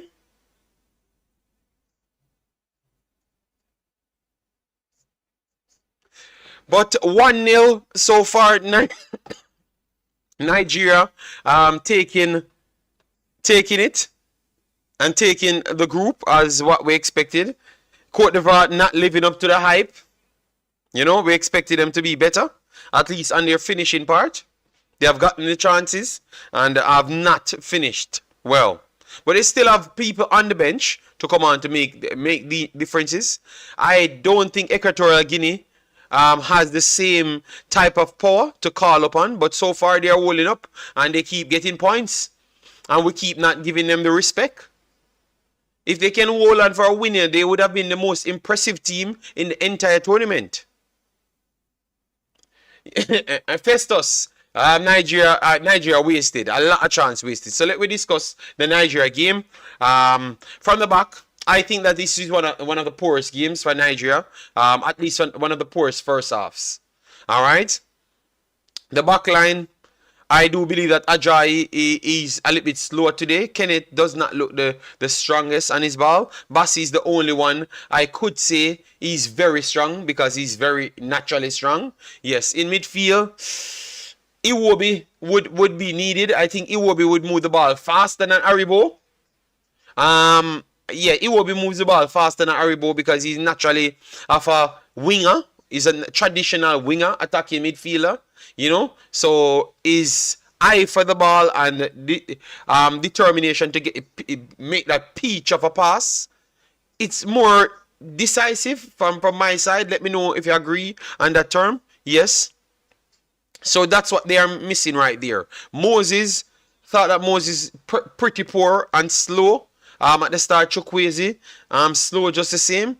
I don't know what they need to motivate them at this point, because if coming first is not is not a means to motivation, I don't know what is. Yes. Thank you so much for bringing the matches live, especially Nigeria matches. Deeply appreciated. Explore with Mr. T, thank you very much. Yeah, man, we are always here. Remember, we like the sport as well, and we want it to grow on majority of the games from Africa. Struggle for the coverage, so once we can help, and you guys help us by subscribing to us and support us every single time. So we are enjoying it, so we're good, and hopefully in the future I can bring forth a stream with more Nigerians on it, and that's my top out, when I can get more Africans to come on and do shows, like I can get a podcast going. Iwobi is coming on soon. I think so. I think you will see Iwobi coming on soon. Osimhen, I don't think Osimhen is as bad in this game. All right. Obviously, Umzo said that he should be more of a striker and not a playmaker so much. That could be true because he had some openings that he could have done way better, and he failed to do so. So we could blame him on that side. We could blame him on that side, guys. All right. Of laying off the balls way too much when he had opportunities to go one-on-one with people. You know, I think that he laid it off a little bit too much. So hopefully he can improve that, and I would say Moses can go out of anyone else. Moses for Iwobi. But they have a lot of additions. Iheanacho played no game as yet. So what's going on? Iheanacho is a finisher. So yeah, Iheanacho played no game as yet. Musa played no game as yet. So if you're from Nigeria, why these guys haven't gotten any game? That is kind of shocking because Iheanacho was one of the most used players. He was one of the most used players coming in. So I'm very surprised. Ivory Coast had a disqualified goal. Yes. Alulana, yes, they did. And they had several chances to do better and should have been leading at least 3-1 at half time. But if you don't take your chances, someone will take your chances for you. So Nigeria has a lot of talent to bring in. So we could see Iheanacho coming in. We could see Musa coming in to get some game time under their legs, unless they are carrying injuries. Because I am surprised that let me show you who we saw coming in. Paul came in ahead of them. Murphy, I don't think Murphy played any game as yet. So the rotation, damn, I'm very surprised how the selection went. You know, because Murphy, Musa, and Iheanacho played no games. Iheanacho came in the tournament injured. Guess they are waiting. Okay. Thank you, Ebigwe. Thank you for that. So that means Murphy carrying an injury as well, and Musa carrying an injury as well. Because to be honest, I would bring in Musa at this point over Moses, because Moses, I think he's ineffective, to be honest. And sometimes he's too slow. The balls are there to whip in earlier, and for some reason he decides that, okay, I'm just gonna go with it. You know, I'm gonna go with it over and over. Iwobi is needed in that midfield to create. Yeah man, 100%. So that is the big change that we do see. Iwobi is needed in this entire tournament. I think you can't change him. You have to just keep him in the middle of the park, because he's the one that links plays, and his footballing brain is very good. Very good. Umar left injured and went to play for his club last week. I saw that, when they ruled him out for what? 10 days, and within 4 days he played. He suited up for his team. So how you guys look at that? You look at that as not committed? What say you? Because I know Jamaicans will like that conversation. Alulana, what say you? You look at that as not committed?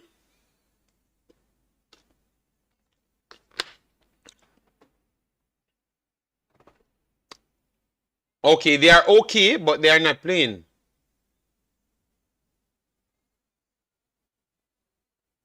Okay, you think, but a big way he could have still done a lot with the entries that he had, and most of the entries fell on in his side, and his reluctancy to whip the ball in and waiting on Aina to come overlap to put a ball in.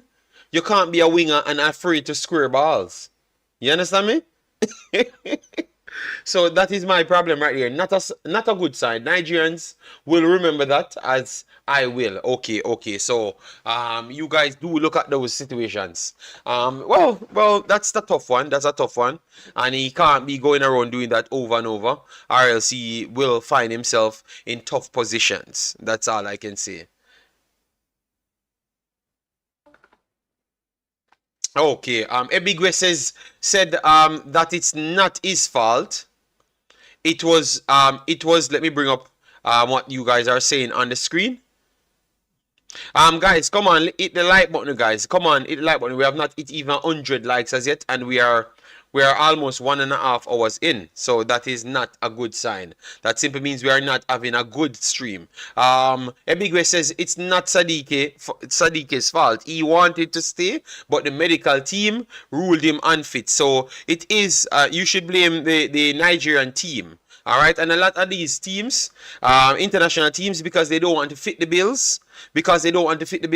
What they would do, they would literally just try to write it off and send them back. Because maybe if they have someone else can use in place, just send him back. That we don't have to exhaust our resources. All right, Muffy is not injured. Not sure of Iheanacho fitness. Just coming from injury. He may come in later in the second half because you have to give him some game time.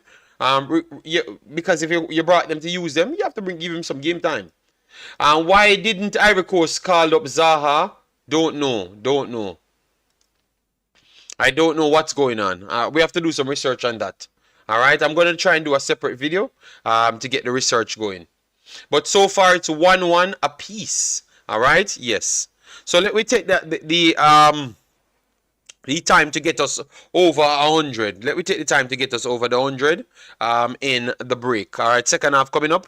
What do you guys see happening in the second half? Do you see Cote d'Ivoire coming back? Or you think that it's going to be a tough one for them to do so? Let me know your thoughts in the comment section. Thanks for the first 100. Guys, let me get it up there. Let me just rush it up there. And we have passed the 13,350. All right, we're 3 over that. So keep on subscribing. Very much appreciated. All right. Let me know which changes you would have made if it's your team. All right, from what you saw. All right, we have said that Moses I would have taken off and bring in Iwobi.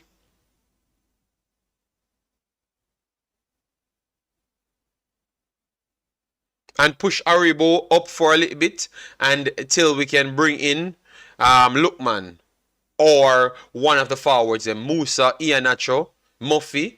If that's how we would have worked it.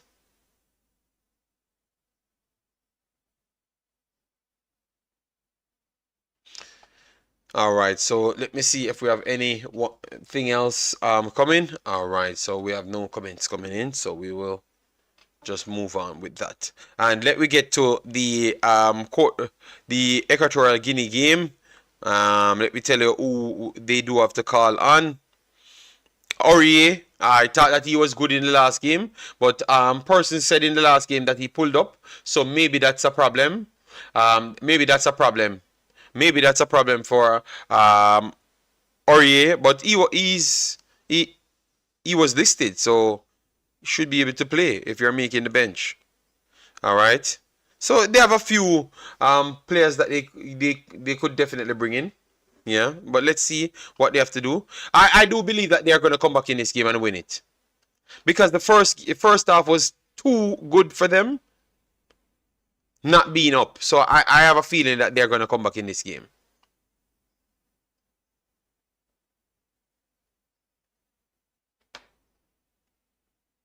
All right, so we have Alolana says, I think Chukwueze is a bit selfish and Iwobi needs to come in.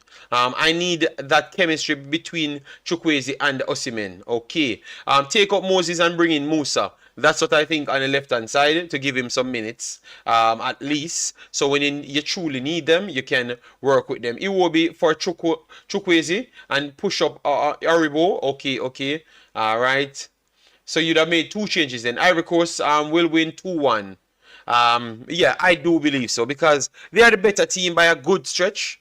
Surprising. I would say Ivory Coast should have been leading over Nigeria leading. All right?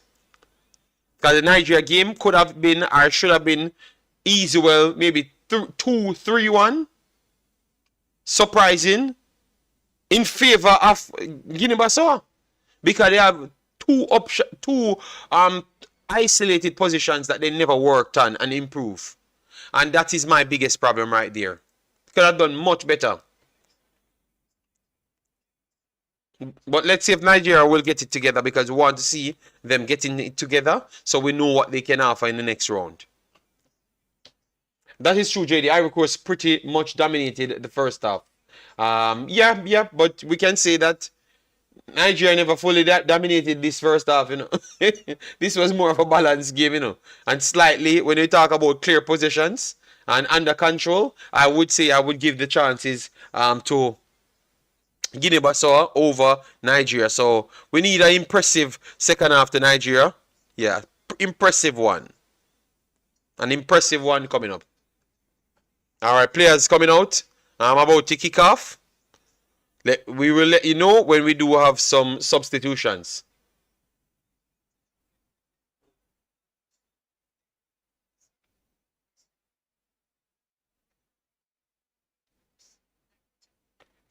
All right, so guys, give me the predictions going in. All right, because Alolana says those long balls by Nigeria need to be switched to a different strategy. You think that they're trying to play too safe and easy? All right, fair enough, fair enough. Osimhen, come on, we need 3 from you in this half. These guys went for a bunch of new players, you know, to just give them some minutes. Nigeria to win 3-0 and 2-1 you said for Cote d'Ivoire coming back. All right. Cote d'Ivoire match starts. So far, Cote d'Ivoire already on the break. Down the left-hand side, and it's a corner coming up. So already a corner in like 10 seconds. So Cote d'Ivoire showing their intention instant. All right. Let's see if they can score from this. Because if they score early in this game, it's going to be a firecracker. All right. Nigeria 2-0. Nigeria 4-0 from John. So Alolana says 2-0 and 4-0. All right, so kickoff Nigeria. Guinea-Bissau. Whipping cross here. First ball to the net. Oh, my days. Yo. Equatorial Guinea is a lucky team, you know, man. The next chance again for oh, what a miss. Oh. What a miss. What a miss. At least on target, man. Sangare. Sangare, that's a next big miss for him. At least get it on target, man. But good start for Ivory Coast. I think a lot of goals coming in second half because Ivory Coast going for it.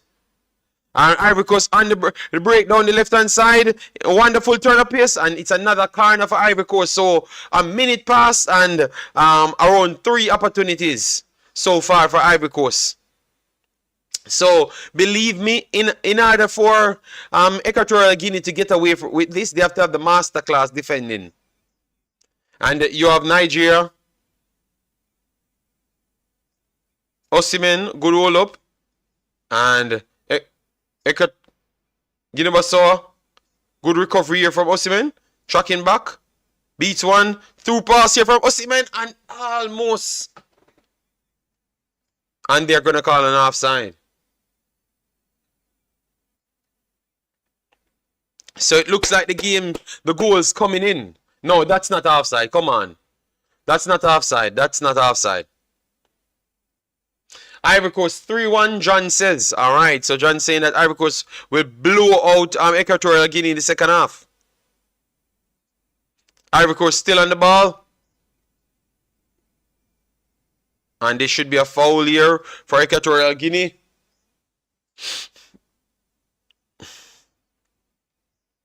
Game getting a little bit heated. Good interception here from Nigeria. Moses whips it in. What a ball. And a poor control. Oh my God. A better control and he's fully in. And this is 1-on-1 empty. Oh God. He tried.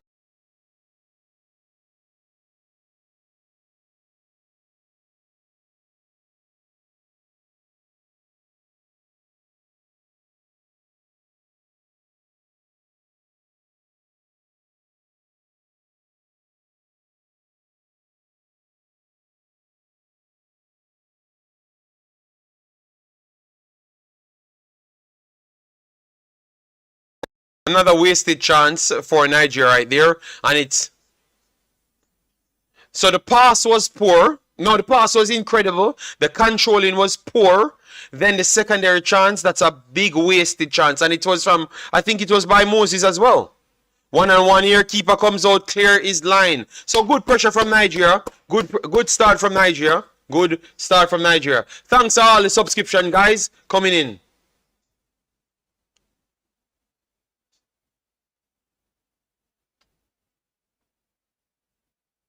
But Nigeria should have been 2-0 up there. I'm very sorry. That's a poor choice there from Moses.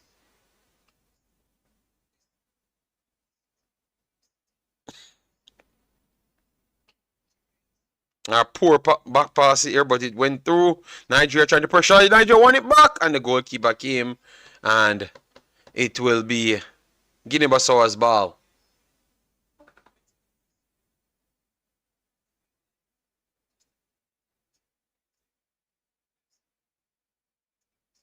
Mendes push it up the pitch. Nigeria pressing higher. This is what we wanted to see from Nigeria from day one. Pressing higher up the pitch. Through pass here. Guinea-Bissau retains the ball. Breaking down the right hand side. Whipped it inside. Beats one. Bissau still on the ball. Whips it inside. And Nigeria beats one. Oh, can't get secondary one. And no foul. Guinea-Bissau goes over the top. And that's too much. And Stanley will hold that one. And it's going to be a yellow card. Onyeka will get a yellow card.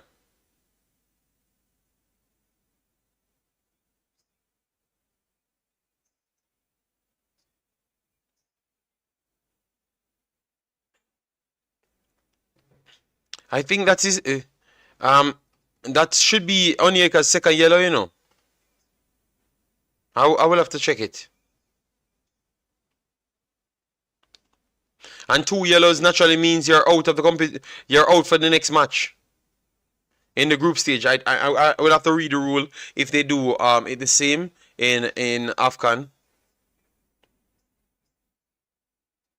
Good work here from Cote to the box. The keeper comes. The goal is empty. The guy can't put it in a damn net.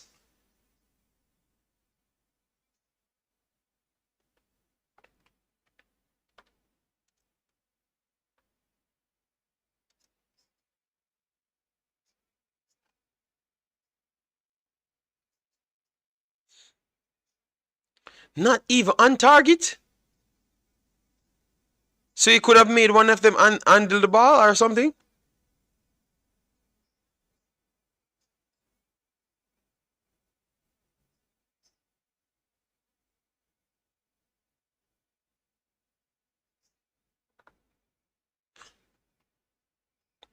All right, good break here from Equatorial Guinea. And they're going to get a free kick there. That is definitely dangerous.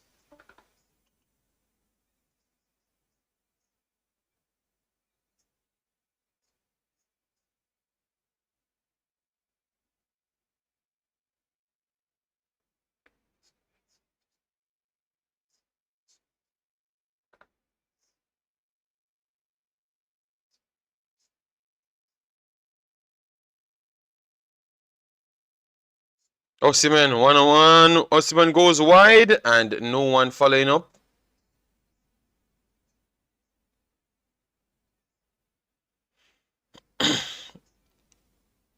Stop referee interference.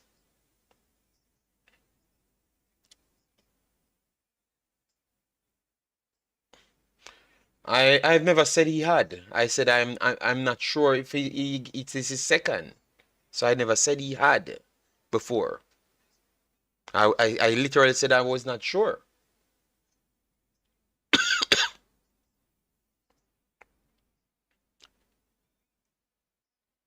Ooh, a free kick here.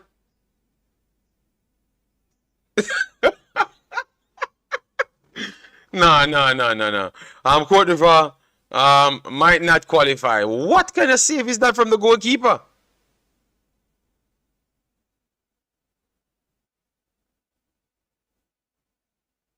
That is poor from Fofana right there. Poor from Fofana.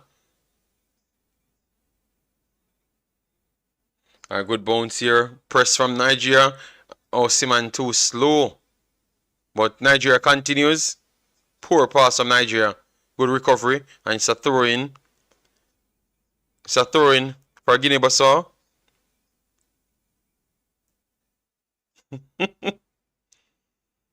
Amazing. 2 games. A break here coming right hand side.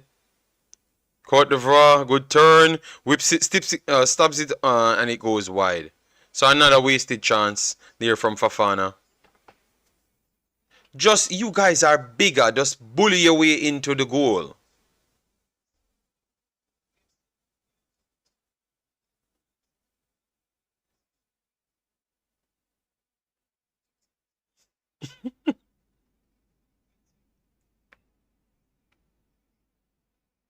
Alright.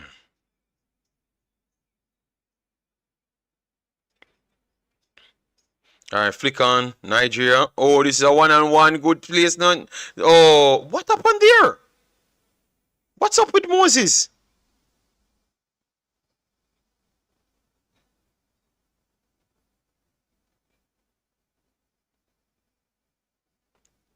He got away and I'm not even sure what happened with him right there. He just let the ball go. Good work here, Ajayi. Back pass back to the goalkeeper and good recovery from Stanley. But poor pass there from Ajayi back to the goalkeeper with a forward running. And they're going to call a late foul to save Nigeria's skin right there.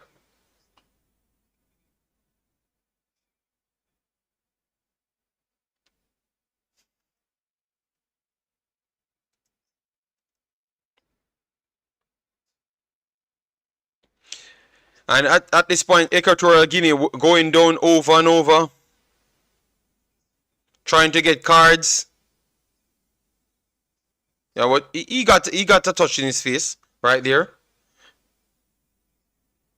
Hello, Diamond Painter, how are you doing?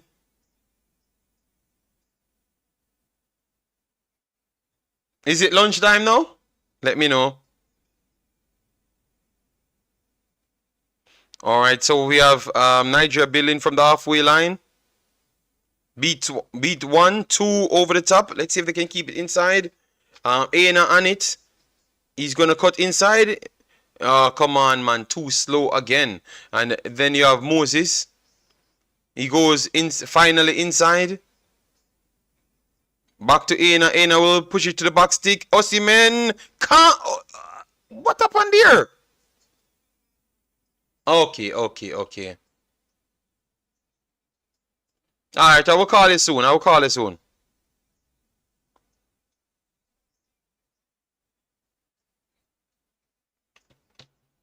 it in 30 minutes.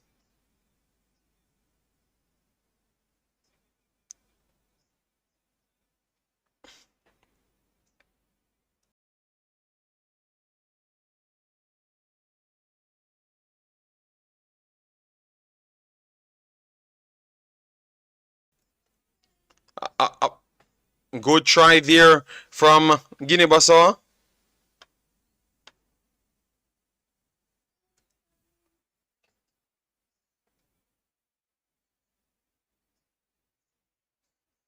A little bit harder and it could be problematic. Nigeria pushing down the left-hand side.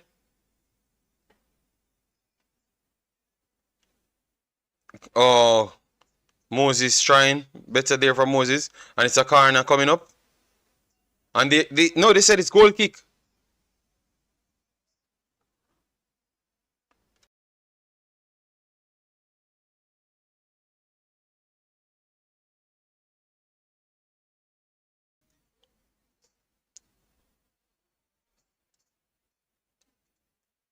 Owen, how are you doing?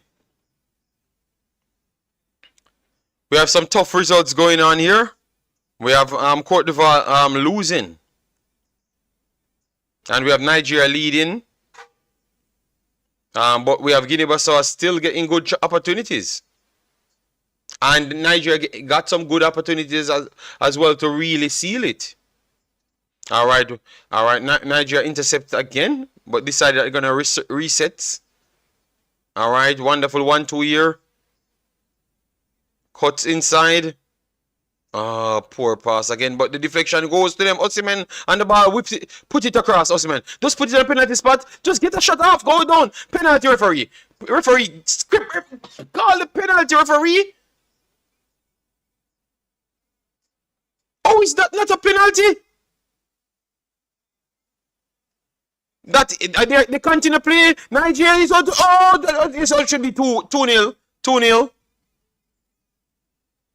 It's either penalty referee or it's 2-0. It's either penalty because it was a stonewall penalty from day one, or it's 2-0. This referee is a... What's up with this referee?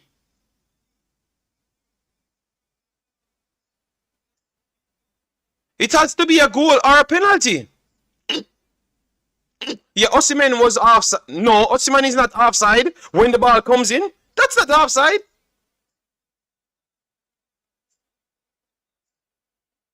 That's not... What kind of corruption is this?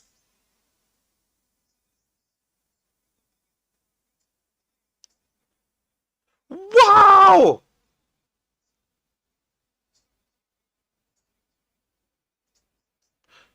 What you call there? What you actually call? Because it's not offside. It is not offside because Osimhen was not the first touch of the ball.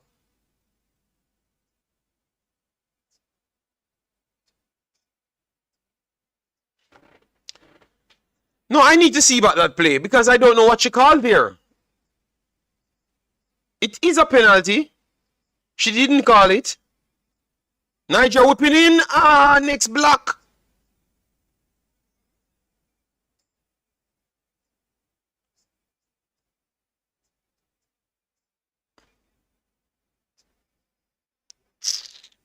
All right, so Nigeria pretty much pressing.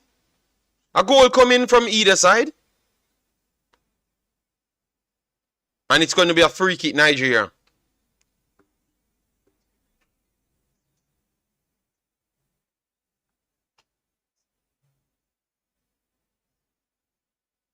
Okay, thank you. Thank you.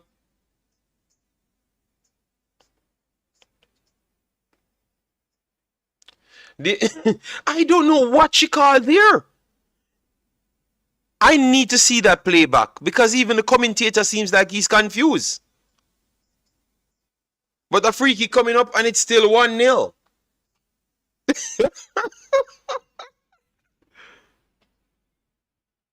And Cote d'Ivoire still losing after 62 minutes. A whipping cross here to the middle. Oh, God, some confusion again for Nigeria. And the longer this stays 1-0, you know.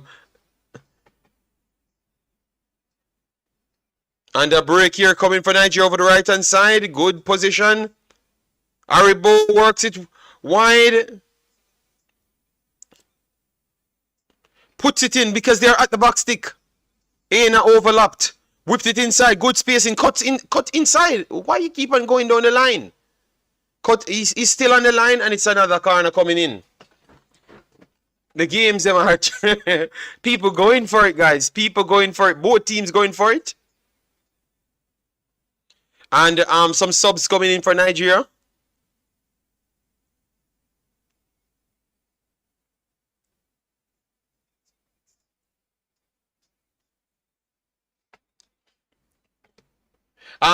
Yes, everyone's saying that they have made a mistake because I can't see what upon good whipping cross here and another block coming in from Equatorial Guinea and it is still 1-0 and they have to really suffer for the next 30 minutes plus extra time, which you know they are going to give you 10 minutes extra time. So I don't think Equatorial Guinea will survive unless they do score again.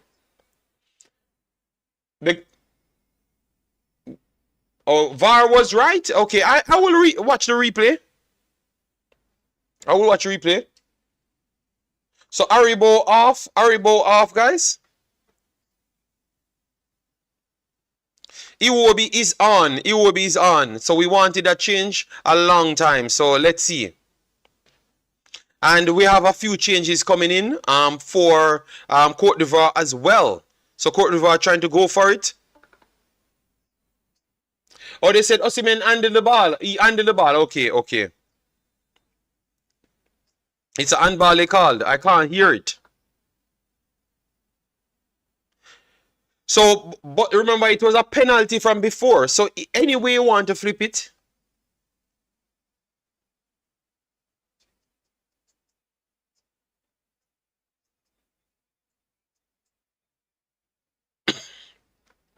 All right, a break here coming from Guinea-Bissau. And they have numbers. But let's see if we can get control on the wonderful strength here from Nigeria.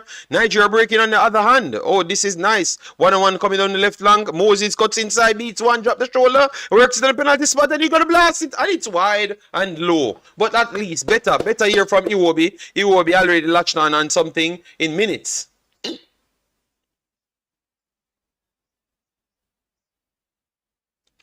Mr. United, you don't see all of the players on the field. Check where they were born. And remember, they have better footballing camps, and stuff, there, to be honest. All right, first ball won by Guinea-Bissau. I just have a feeling that this game still have something to go with. A throw in here for Guinea-Bissau deep in the half of Nigeria. So they're going to try and whip it inside the box. No, they went for the short pass. 1-2 inside there. And, oh, he went down. All right, nothing. Continue playing. Wonderful control there from Iwobi, but placed it outside. And this is another throw-in here for Guinea-Bissau.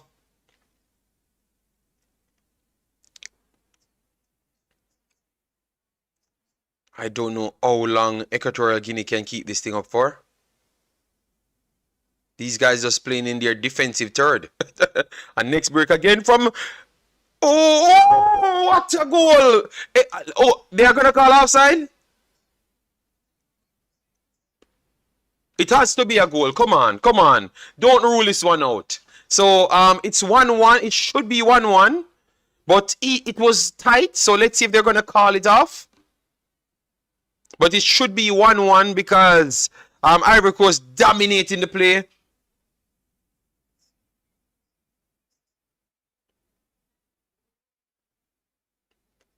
Let me see. The ball play in. Ah, they are going to call offside on this one. No. Yeah, they are going to call offside on this. They are going to rule out a second goal. They are going to rule out a second goal for Cote d'Ivoire. This is going to be ruled out again. No, Jason, it might be ruled out. It might be ruled out. Yes, I told you. Yeah, a second goal ruled out. He was. You can see his back heel behind the defender.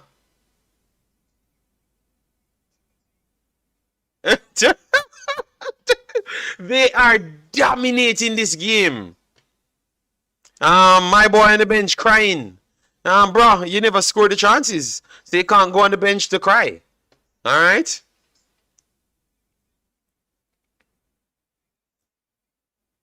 Alright, Nigeria. 1-2 inside. Iwobi. Worked it back to Aina. Aina goes back to Bassi. Bassi works it inside. Forced it back to Stanley. Ivory Coast is very, very salt. So, guys, you think that they're going to get back into the game? You think they're going to get back into the game? Based on Ivory Coast, based on the fact that they just can't seem to score and stay onside? I still believe that they're going to come back and win it. They are too dominant in this game to not win this game. This would be one of the most unfair results, I would say. The guy's still crying on the bench. Thanks. I will come soon, yeah? Okay, just a couple of minutes. Yes. Till 7:30. Okay, don't worry, don't worry. Guys, please do hit the like button, share, and subscribe. If they score before the last 10 minutes, they will win it. Yeah, they are going to score before the last 10 minutes. They have 11 more minutes before that time. So, yeah, lots of minutes left. A break here coming from Ivory Coast. Handball. No handball. All right, Ivory Coast coming on the right-hand side. Good strength and clearance there from Equatorial Guinea. They are fit, man. They are working so hard. Referee working with them as well. Okay, yes, no handball, no handball. He clipped his leg first. But you can't escape this. Oh, referee, this is a penalty, you know. Oh, they continue playing, but the guy went down. Referee, come on. Look at that. I think that's a penalty. If you don't give this penalty, the guy ran into the back of the player. No, that is a penalty because it was unnecessary. It was unnecessary. That is a penalty, guys. Let we know in the game. I think it's a penalty because it was unnecessary. The guy go to control the ball and he never touched the ball. He bullied. It would have been a penalty for Cote d'Ivoire, and I think it should be a penalty because the carelessness. Oh, they said no penalty. Wow. So you can just hit people. You can just eat. No. This referee is actually robbing Ivory Coast. I'm very sorry. Would be a little bit harsh. No. Jason, that can't be harsh. Look, you're not touching the ball and you're running with your chest and bounce the guy down. He didn't touch anything.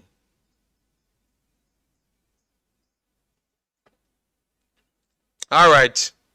A free kick here for Nigeria.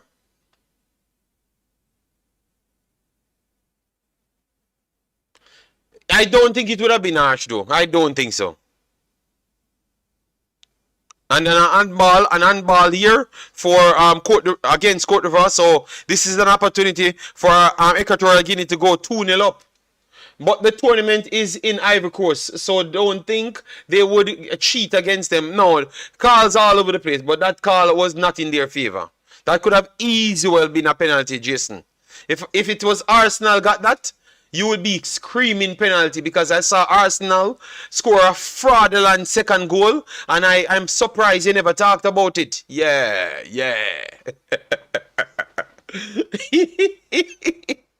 Yes, you never talked about that one, yeah. But if it was Manchester City score a goal, oh, the referee thieving them out.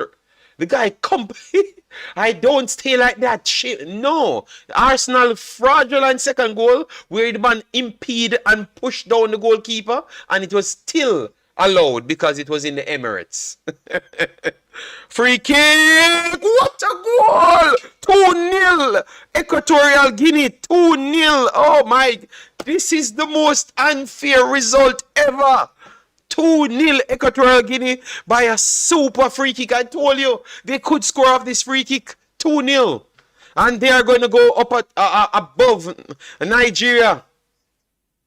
Yes, I think the ref cast Ivory Coast. You see, Jason, that's why you need to listen. They cast them on them just a while ago.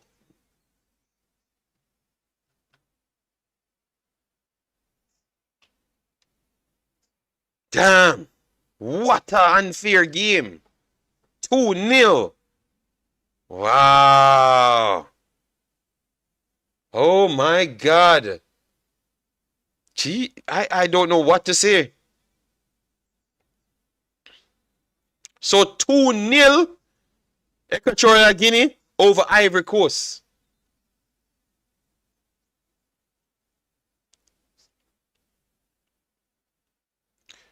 So this is going to be a tough one to come back from. They still have time, you know. They still have time. Because so far, they have 13 shots, 2 on target, 1 block. 3 of 3 big chances missed. And they scored 2 that was chalked off that never counted. So they can still try push and get 1 back. Yeah. Max, can you communicate with the Eagles coach? Can you tell them to give Musa some game? I don't know. I don't know why they ain't giving Musa some game. Maybe they don't think that they need to use him. None at all. And we have a cooling break in the Ivory Coast game. And then they're going to go straight into it after that because it's about 75 minutes. It's very unfair decisions all over the place. I would agree, Amali. Very unfair decisions all over the place.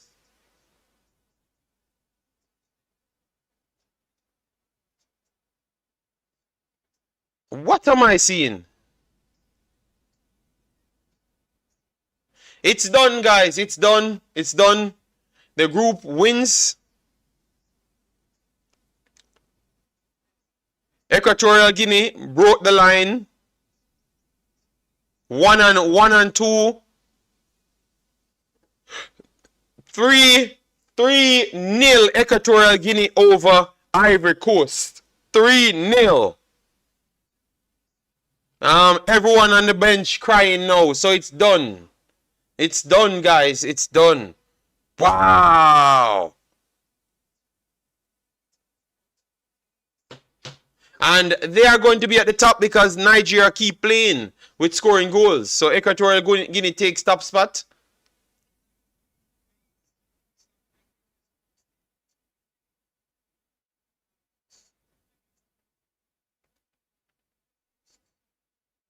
Wow.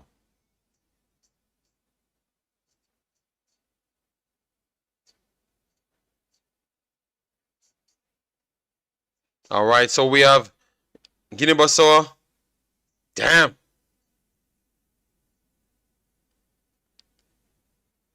And Cote d'Ivoire was pretty much dominant in the game, you know, guys. Musa is a native of Nigeria. I'm not sure. I'm not sure. I have to go on transfer market, check it to see where he was born. But I think they just favor the best players, Mr. United. They just pick the best players and put on the field. Or who they think is the best players.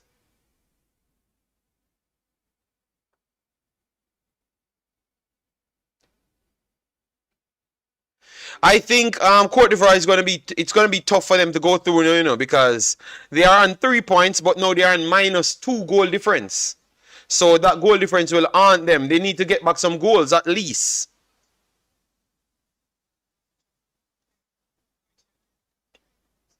So cooling break for the Nigeria game.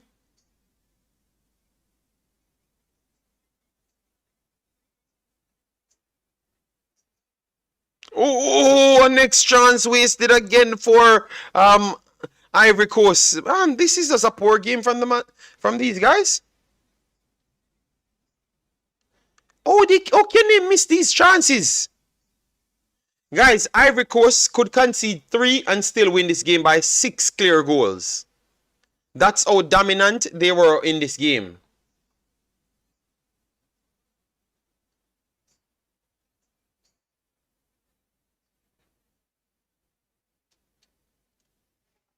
Oh my God. So Cote d'Ivoire might be going out. Wow. This is a big disappointment. Let me check the whole scale. And let me see the matches coming up. Alright, so Egypt versus Cape Verde. Mozambique versus Ghana. So if Ghana makes that, that would kill Cote d'Ivoire out of the competition. Egypt is on 2 already. If Egypt gets something, Egypt get a draw in that game, that would be good for them. If they get a win, that completely kills them off.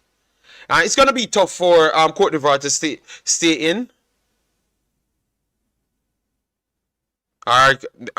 They're coming because they realize that they need goals, and another big shot went waste.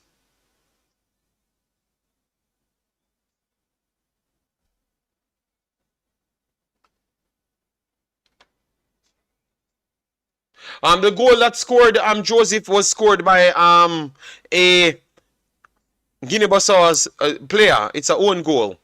It was a rifle, let me tell you. It is Opa Sangante. Sangante, Opa Sangante scored a racket of a own goal from around 3 or 4 yards out. Alright, a break here coming. In space, whips it to the paw. Oh my God! Our next opportunity missed from Osimhen. Oh God. I might have to start accept Umzo's take, you know.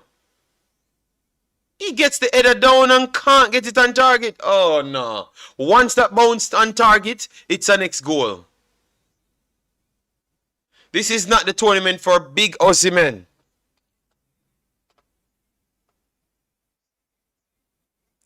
Yeah, that's that. Oh, over the top here. Oh, good defending.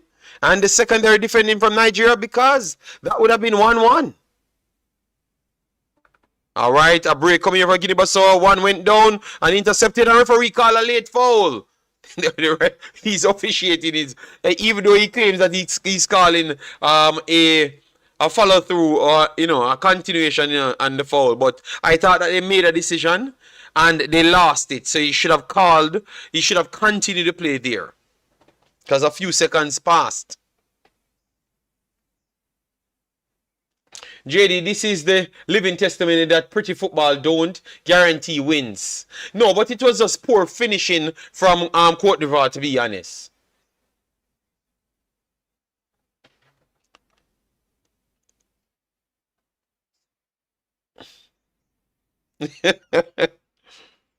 It's a fluke goal alone Osimhen scored so far.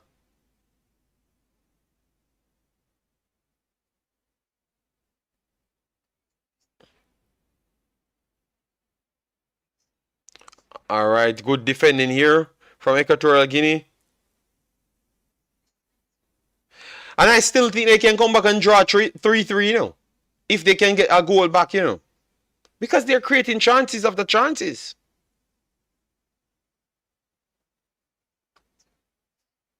The guys, them got 2 chances and 2 goals. Guys, if you just came in, please do hit the like button, share, and subscribe. All right, thanks everyone for passing through.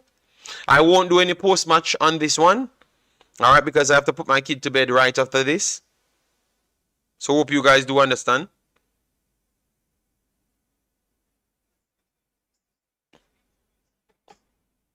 Come on, Guinea-Bissau with a dangerous free kick. They go long. Keeper. Oh! Good save because the ball bounced right in front. So Stanley made a big save for Nigeria, or else it's in the back of the net. But this keeper, he can't seem to deal with long balls, That's clear by now. The ball bounced early because he never judged it well. Alright, the corner coming here for Guinea-Bissau, whips it in. Oh, to the near post, almost. 1-1, almost.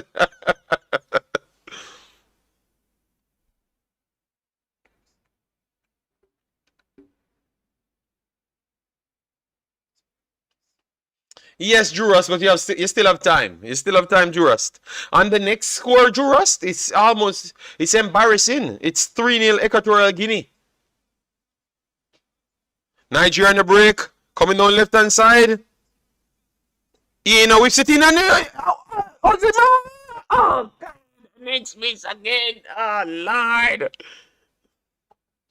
And they call an offside. Let me see. They call an offside.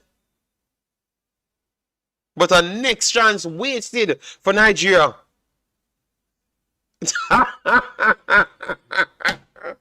Oh God. Oh Lord. Nigeria is so predictable, man. I'm telling you, man.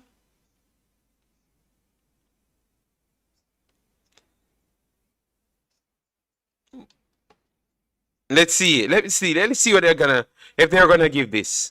Because knowing this referee. Hold on, Jason. Hold on. They might call it off. Got the flick on. He came back from onside. What a goal, man.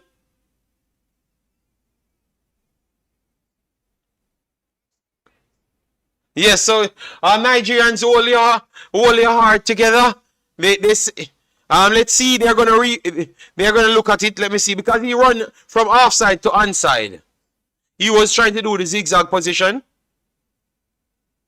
Yes, I think he was just offside. His keeper is terrible, man. His keeper is terrible, bro.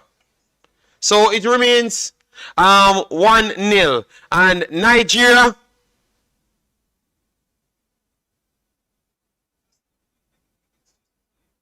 Osimhen leading the line. Osimhen. Come on, sir. Oh, what a run. Osimhen gets inside. Osimhen. Ah! And it's 2-0. Let's see.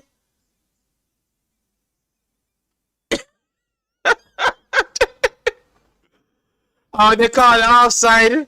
Oh, hold on. So Osimhen in an onside position. Okay. See, he's not offside. The man is onside. Oh, yo. Show me that line that says he's offside. You show the line before. Show me that the line is offside for Osimhen. These referees are that. That's not offside. I'm very sorry. Osimhen is not off. He's not off. He's not offside at all.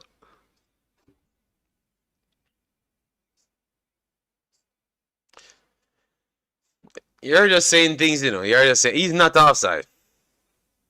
And you clearly said I'm balancing my analysis because I'm not just jumping. He's not offside. I need the lines.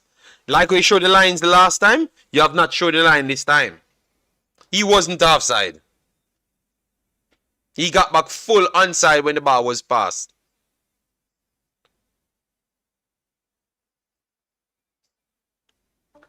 Over the top here, Nigeria inside. Keeper comes, and that should have been an offside call.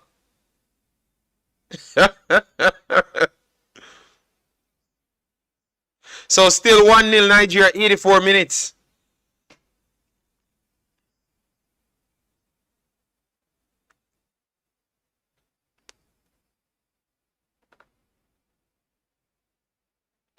You can say what you want, Dan. All right, a break here coming. And that's save. Save. Stanley saves, and it's a corner coming up. It looks like Nigeria about to give it away. You know? This keeper, I don't trust him. I don't trust him.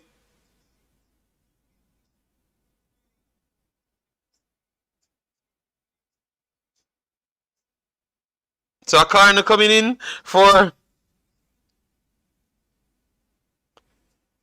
Oh, Lord.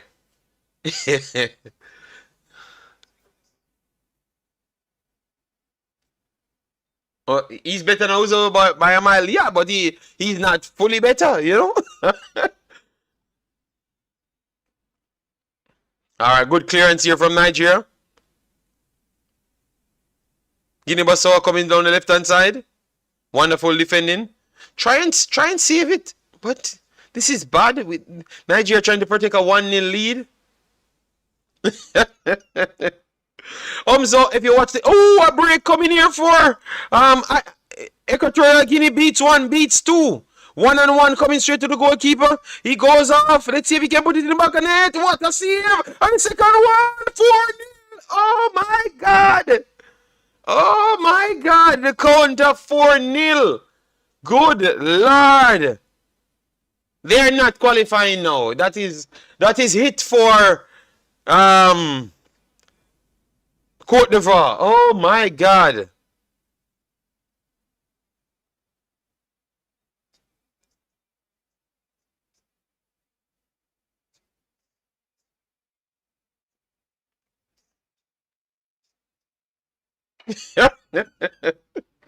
Nigeria is coming back home soon. Oh God. So Tox is not happy with Nigeria's performance. No one is happy, you know, man.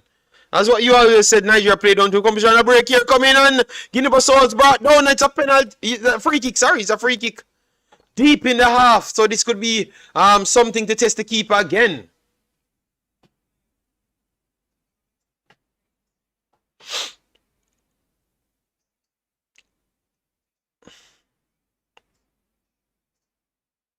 And Umzo, the game, Ivory Coast could have been 6 goals up in this game.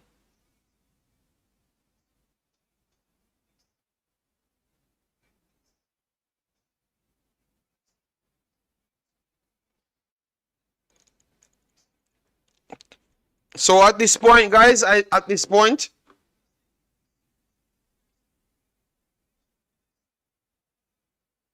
and that's why I said, the rules should not have been head-to-head first. It should have been goals scored. Because if Guinea-Bissau come back to win this game, that would have put them in a better position to qualify because of the number of the goals conceded.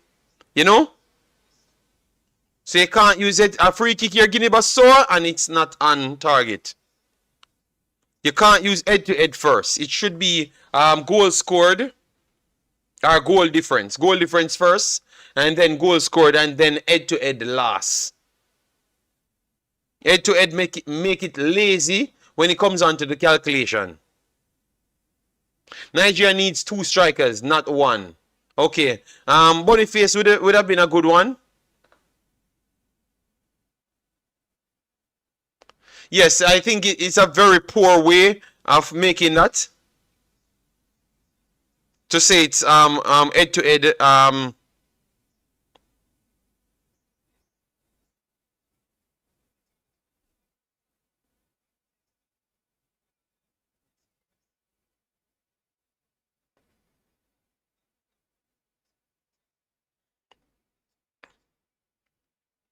big up yourself, Warren Webster. Thanks for being here. Our next break here coming.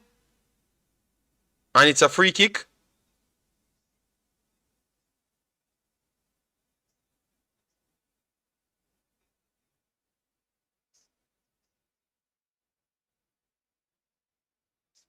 Okay, that's outside the penalty box. So a good position here for Cote d'Ivoire to do something.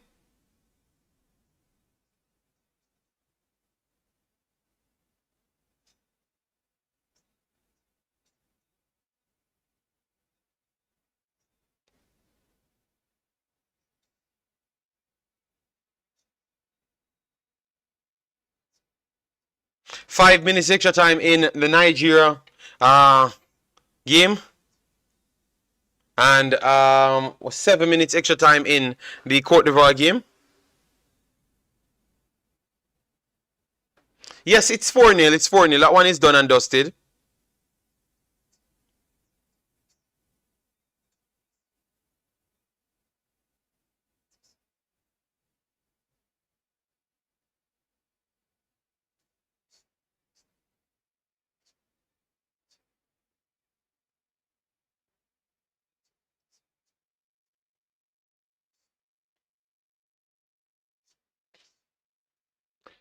But I think it's not going to come down to none of those things.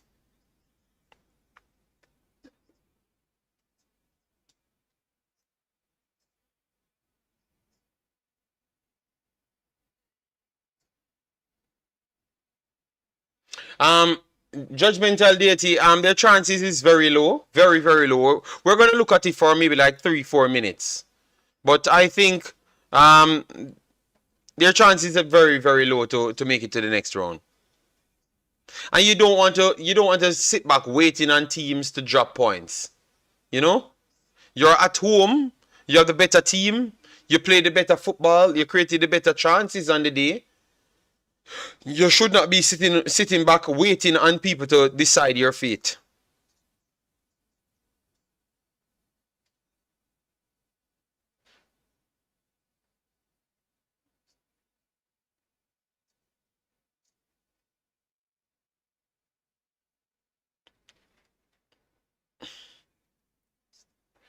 We're going to look at it. We're going to look at it. A break here. Cote d'Ivoire trying to get back something, and it's a wild shot.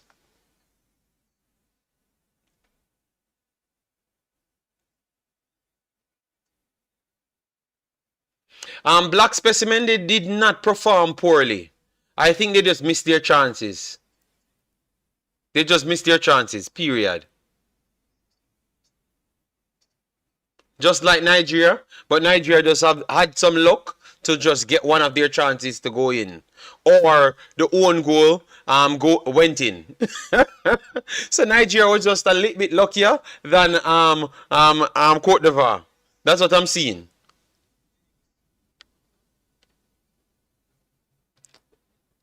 Yes, Nigeria, they should have finished a lot of chances today. But to be honest, Guinea-Bissau could have won this game because they created a lot of clear chances, clear chances, but never took them. So they could have won it as well. It might have not turned out into shots because they made poor decisions.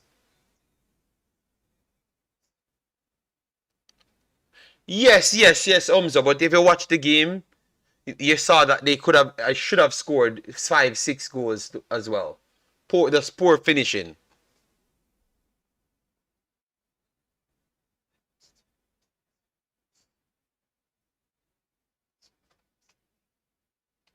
So right after that, let me try and go right here. So this is the group that we have. This is the first group, Equatorial Guinea. On the top, Nigeria second, and Ivory Coast third. They are on -3 goal difference at this point. So third place would be facing 1, 2, 3. So I'm gonna check up the numbers for you. 1 second, just to make sure. So A would have to rival. So they're gonna play winners of Group C. Winners of Group C, and they have to rival. They have to rival A, B, and F. A, B, and F. Group A, B, and F. Third places. So let me see. So F and B. F and B. Let me see what F and B is on.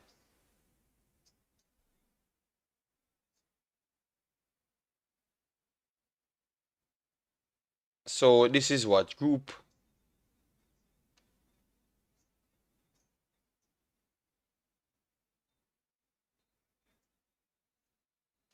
All right, so this is F and B. So F and B is Ghana and Zambia. Ghana and Zambia. No, F and B, yes, Ghana and Zambia. Ghana and Zambia would be the two persons that they are rivaling with. They are currently in third place. If Ghana wins their game, they are going to be on 4 points, which I think Ghana slightly have the edge to go on 4 points right there. Zambia, Zambia's group. Let me try and go to the group itself. That is Group F. Let me get Group F right here. Zambia. They are Congo on 2. All right, and let me see their final game. Who Zambia has on the final day, because that is definitely going to be a tough one. Let me get it up and running, guys.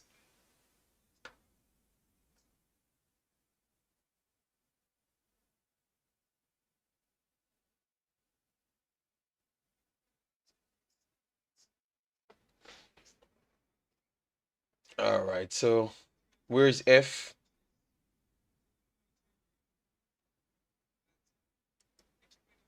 All right, so Zambia versus Morocco. That's a tough one. So I think in that order, maybe Zambia might fail to go on 3 points right there. All right, Zambia might fail to go on 3 points. All right, Zambia might fail to go on 3 points right there. So Ghana, if Ghana can go on 3 points, which is highly likely, go on 4 points. That would be Ghana over them. All right, because Ghana has Mozambique in the final game. Mozambique is on a point. All right, Mozambique is on a point. So with that said, it's going to be tough. It's going to be tough. It's either them or Ghana going through based on how they have done They have done the ratings right here. Hold on. Why they did it like that? Third place winner ABF and ACD. Okay, so ACD. Okay, it's the same. It's the same. All right, so we have to just check them up naturally to see who comes best because they have them in 2 categories. So yeah, we have to wait. We have to wait. We have to wait. So they can still go through. They can still go through based off the mathematics right here because they are in 2 different brackets. But what this does is to show you how they have bracket them. So if they are not better than Ghana, Ghana will take the spot of Group C. All right, but if they are better than anyone else, in C and D, they will end up facing Cape Verde. All right, so the 2 teams they can actually face is Cape Verde or the winners of Group C. So that's how it sets at this point. All right, but they are not out of it. They have enough chances. So let's see. But they have to be one of the best, the 4 best teams, 4 best second, third places. All right, so that's the thing. Egypt is not out as yet. Egypt chances is definitely tough, but they are not out. Egypt has Cape Verde in the final game. Cape Verde already qualified so far, and pretty much already qualified top. So if they want to let through Egypt, they could just easy well pick a team that is a little bit weaker to save some legs, you know, and work on a few things. So let's see. Egypt versus Cape Verde. Still believe that Cape Verde will give them a good run for their money, but I think Egypt should fight with a weakened team. They should win it over Cape Verde. But if Cape Verde goes with their stronger team, they could notch it or draw in that game. So you could see Egypt on 3 points, but Egypt has a better goal difference because they're on 0. They scored 4, conceded 4. Yes, so Egypt can either win it or draw. I don't see Egypt losing to Cape Verde, to be honest, under this situation. All right. Yes, so I think you could see. I think at this point I want to say that maybe they don't make it through. Maybe they don't make it through. Yes, maybe they don't make it through.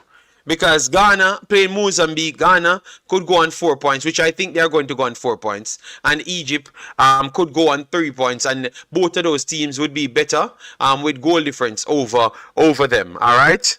Yes. So I do believe that it's going to be a tough one.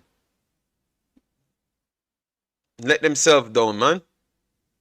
Cameroon going up against Gambia. If Cameroon wins, that's 4 points as well. Algeria.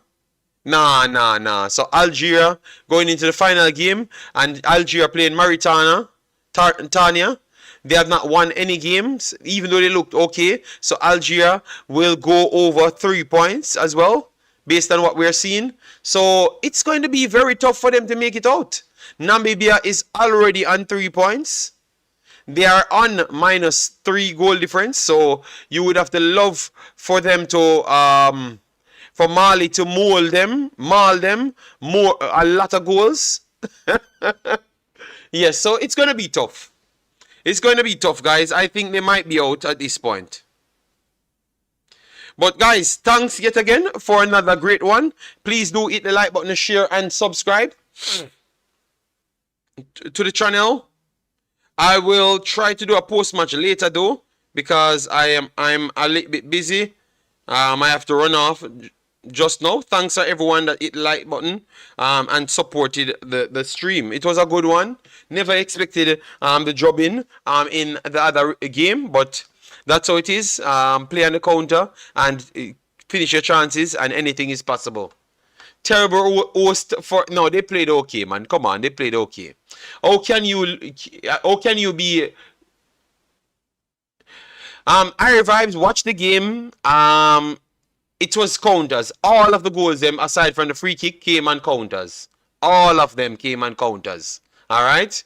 And remember they had to go for it because they were losing. So to be honest, from 2-0 The next 2 goals never really counted, you know?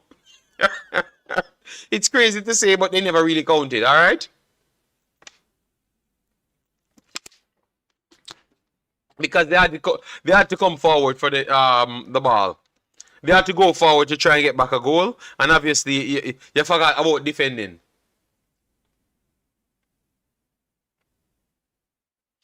Ari Vibes. You don't know the level of football playing in Africa. You understand me? They have quality, they have better players than anybody in Concacaf. So maybe that's the reason why, you know? So it is what it is. Just give them some respect, man. These teams are fighting. All right, so guys, we are going to link up soon. So thanks yet again for another amazing one. Bye-bye.